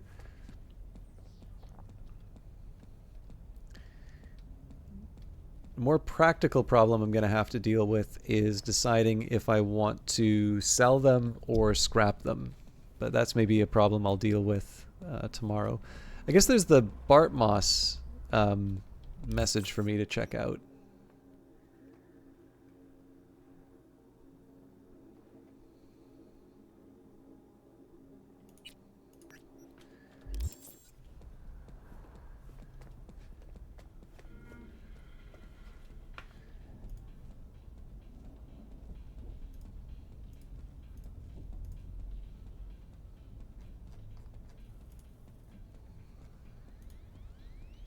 Or not.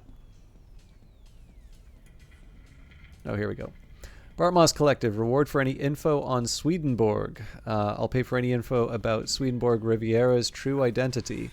Hello, my name is Base Isis, and I'm an independent journalist. I ended up here after a recent incident at Helvetia that you may have heard about. Who exactly is the man that inspired the attacker? The man that you all practically worship? Have you ever wondered who Swedenborg Riviera really is? I know I have, so here's the deal. I'm willing to pay for any info that might help unravel this mystery. Don't hesitate to get in touch. Nice try. Do you think we'd betray our leader for a corpo slut like you? Even if I knew something, I wouldn't tell you shit. Do not help this woman. Corps want to silence our leader. LOL, first you call her a corpo slut, and then you use woman? Real gentleman right there. I heard Swedenborg was a high-ranking corpo, and he dismantled the system from within, but they found him out, and now he's shacked up somewhere on the Mosquito Coast in Nicaragua. Congratulations, you've all managed to break about half of the foreign rooms. I'd be lying if I said I was sad to close this thread.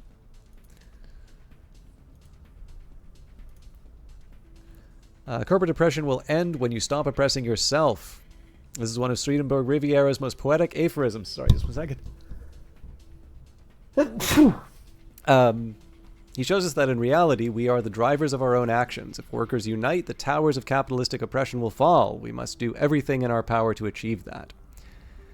When corporate tyranny ends, the worker will no longer be dehumanized. I implore you, the anti-capitalist discourse of Swedenborg Riviera is much more complicated than it seems. He is undoubtedly here referring to an existential crisis, weaving together threads from Heidegger and Jaspers. Reading both of them may provide you with critical insights. I love this quotation. Brings tears to my eyes every time I read it. Don't shit yourselves thinking too hard, book nerds.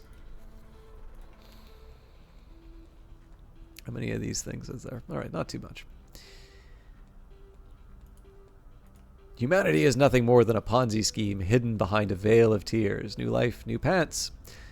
Socialize the means of production. Replace corporations with collectives. Throw in a bit of rationally oriented management, and the whole global pyramid scheme will collapse in on itself. I can't wait for the Communo-Eco cyber revolution, led by Swedenborg. Do you really have to interpret everything through a neo-Marxist lens? You wouldn't notice Schopenhauer if Swedenborg smacked you on the head with the world as will and representation. Asnus asnatorum and secular secularum.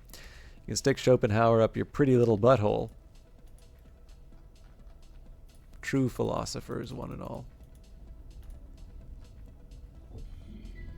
World as will and representation, or world as will and idea, is quoted elsewhere in the game, incidentally. The best weapon against neoliberalism is uninterrupted meditation. Does he ever warrant an explanation? Does this even warrant an explanation? Meditation here is a metaphor for worker unity.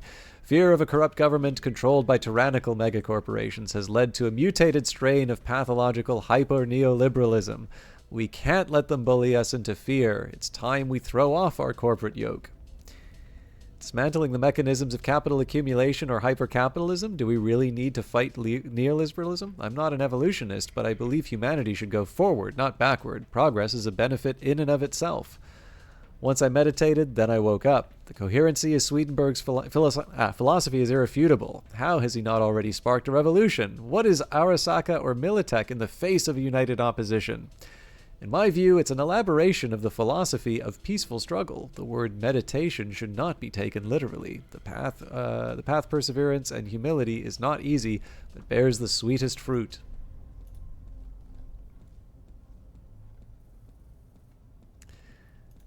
When money exchanges hands, your true self becomes a victim to capitalism. Truth is hidden in simplicity. Every transaction, every transfer of funds is linked to the progressive assimilation of the individual into the machine of capital. Swedenborg Riviera understands that such moments disrupt the human being's ontological balance, if it is not subjected to a symbolic annihilation of being altogether. I'm assuming somebody had a lot of fun writing these. Why does everyone hate on neocapitalism so much? Whatever your stance on them, corporations are long-term institutions that guarantee the stability of the social order. In fact, it's capitalism that has liberated the worker to be free to shape their own destiny. How is that bad? LOL, guarantee. Go buy a dictionary. The truth is that we're being ruled by a neo-bourgeois class. They are the ones who possess capital and the means of production. Class divisions are even deeper than they were at the beginning of the 20th century, but nobody ever talks about that. Swedenborg for Prez.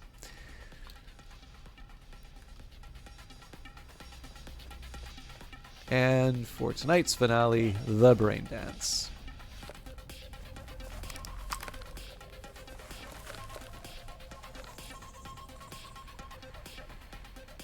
I never noticed the reflection in the glasses, by the way. That's a nice touch.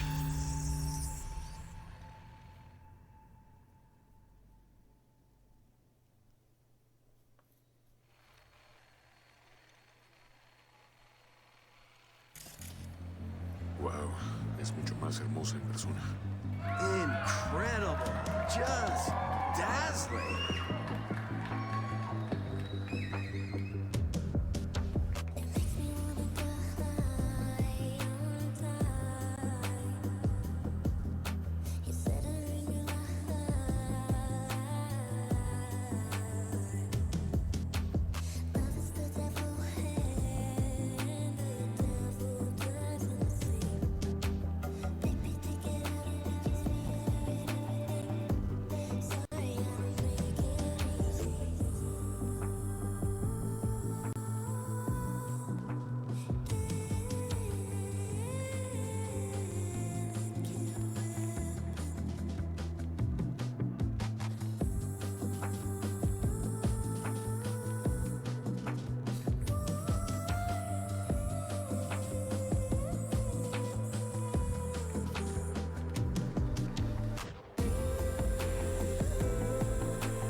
That's interesting. I actually kind of liked it when it was something that was going on in the background while I was doing other things. It's not bad to see it on its own, although I don't quite know about the decision to make some of the background images so pixely. It was making me wonder if there was a problem with the game. But anyways, that's kind of neat. I don't know how I feel about it being a brain dance, but that was actually kind of a bit of a special moment. And I commented on it at the time. It's just kind of neat to see how people Got a Delta. Later. see you, Solomon. Too busy watching my movies. I can't believe that took all night. Hey there, what are we talking about? Hey, V. Recon's in our rear view now. Get yourself ready and meet me at Alex's. Sure. See you there. Alright, what's the story here? Some ominous shit. Hey, so you said recently that you have to deal with the here and now and that you're running out of time. Some ominous sounding shit. Any more there I ought to know, seeing as we're working together and relying on each other?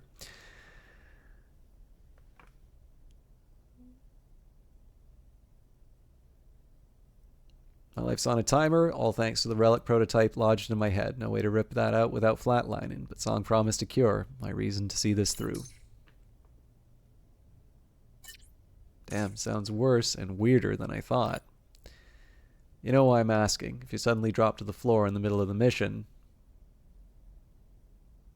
have the occasional episode, but they're brief, under control.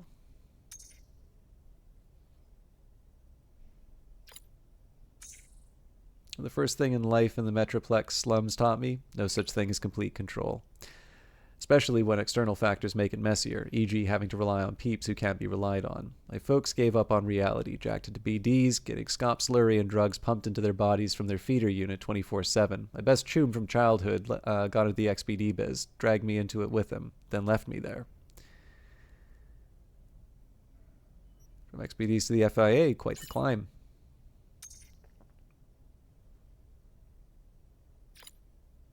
I grew up trying to find my dreamland, to become a star. What I found instead was a BD studio that wasn't scouting for new talent, but prospective FIA agents. So I bet my future on the agency and a man who I came to call a friend, all just to wind up in another godforsaken slum. So when anyone tells me not to worry, that everything's under control, I call bullshit. I hear you, but I'm not about to let you down. You got my word. If you say so.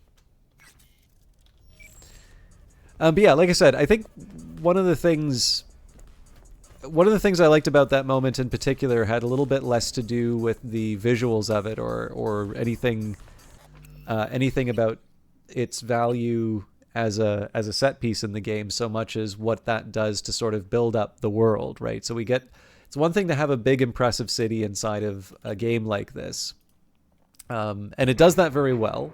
And there's characters that you care about, but there is something kind of neat in terms of creating that city to sort of see some of the things that you take for granted in the real world, but maybe something that isn't always present inside of the, inside of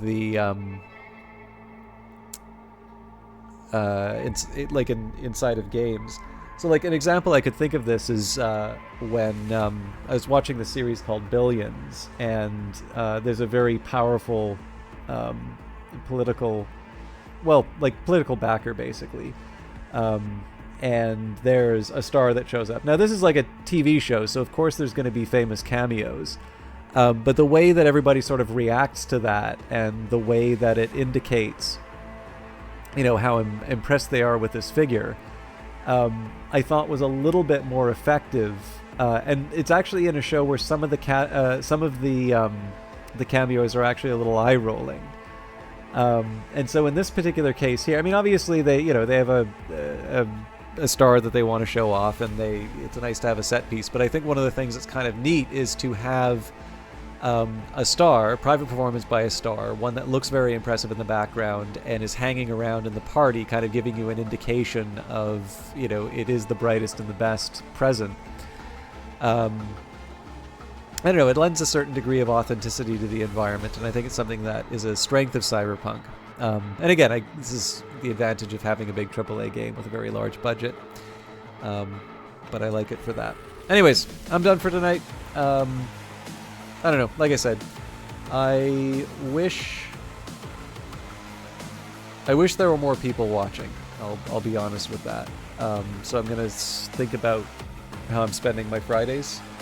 And part of this is just because I actually think I can do better things with my night. If it's not working for people, it's, you know what, it's a little bit like the Humble Bundle stuff. People can say they want one thing and I'll do my best to follow up on it, but I have to act with the way people are actually behaving. So I think if I don't see a little bit more life in terms of Fridays, I'm probably gonna cut that from my streaming days. Anyways, something to think about. Have a good night, everybody. We'll see you in the next one.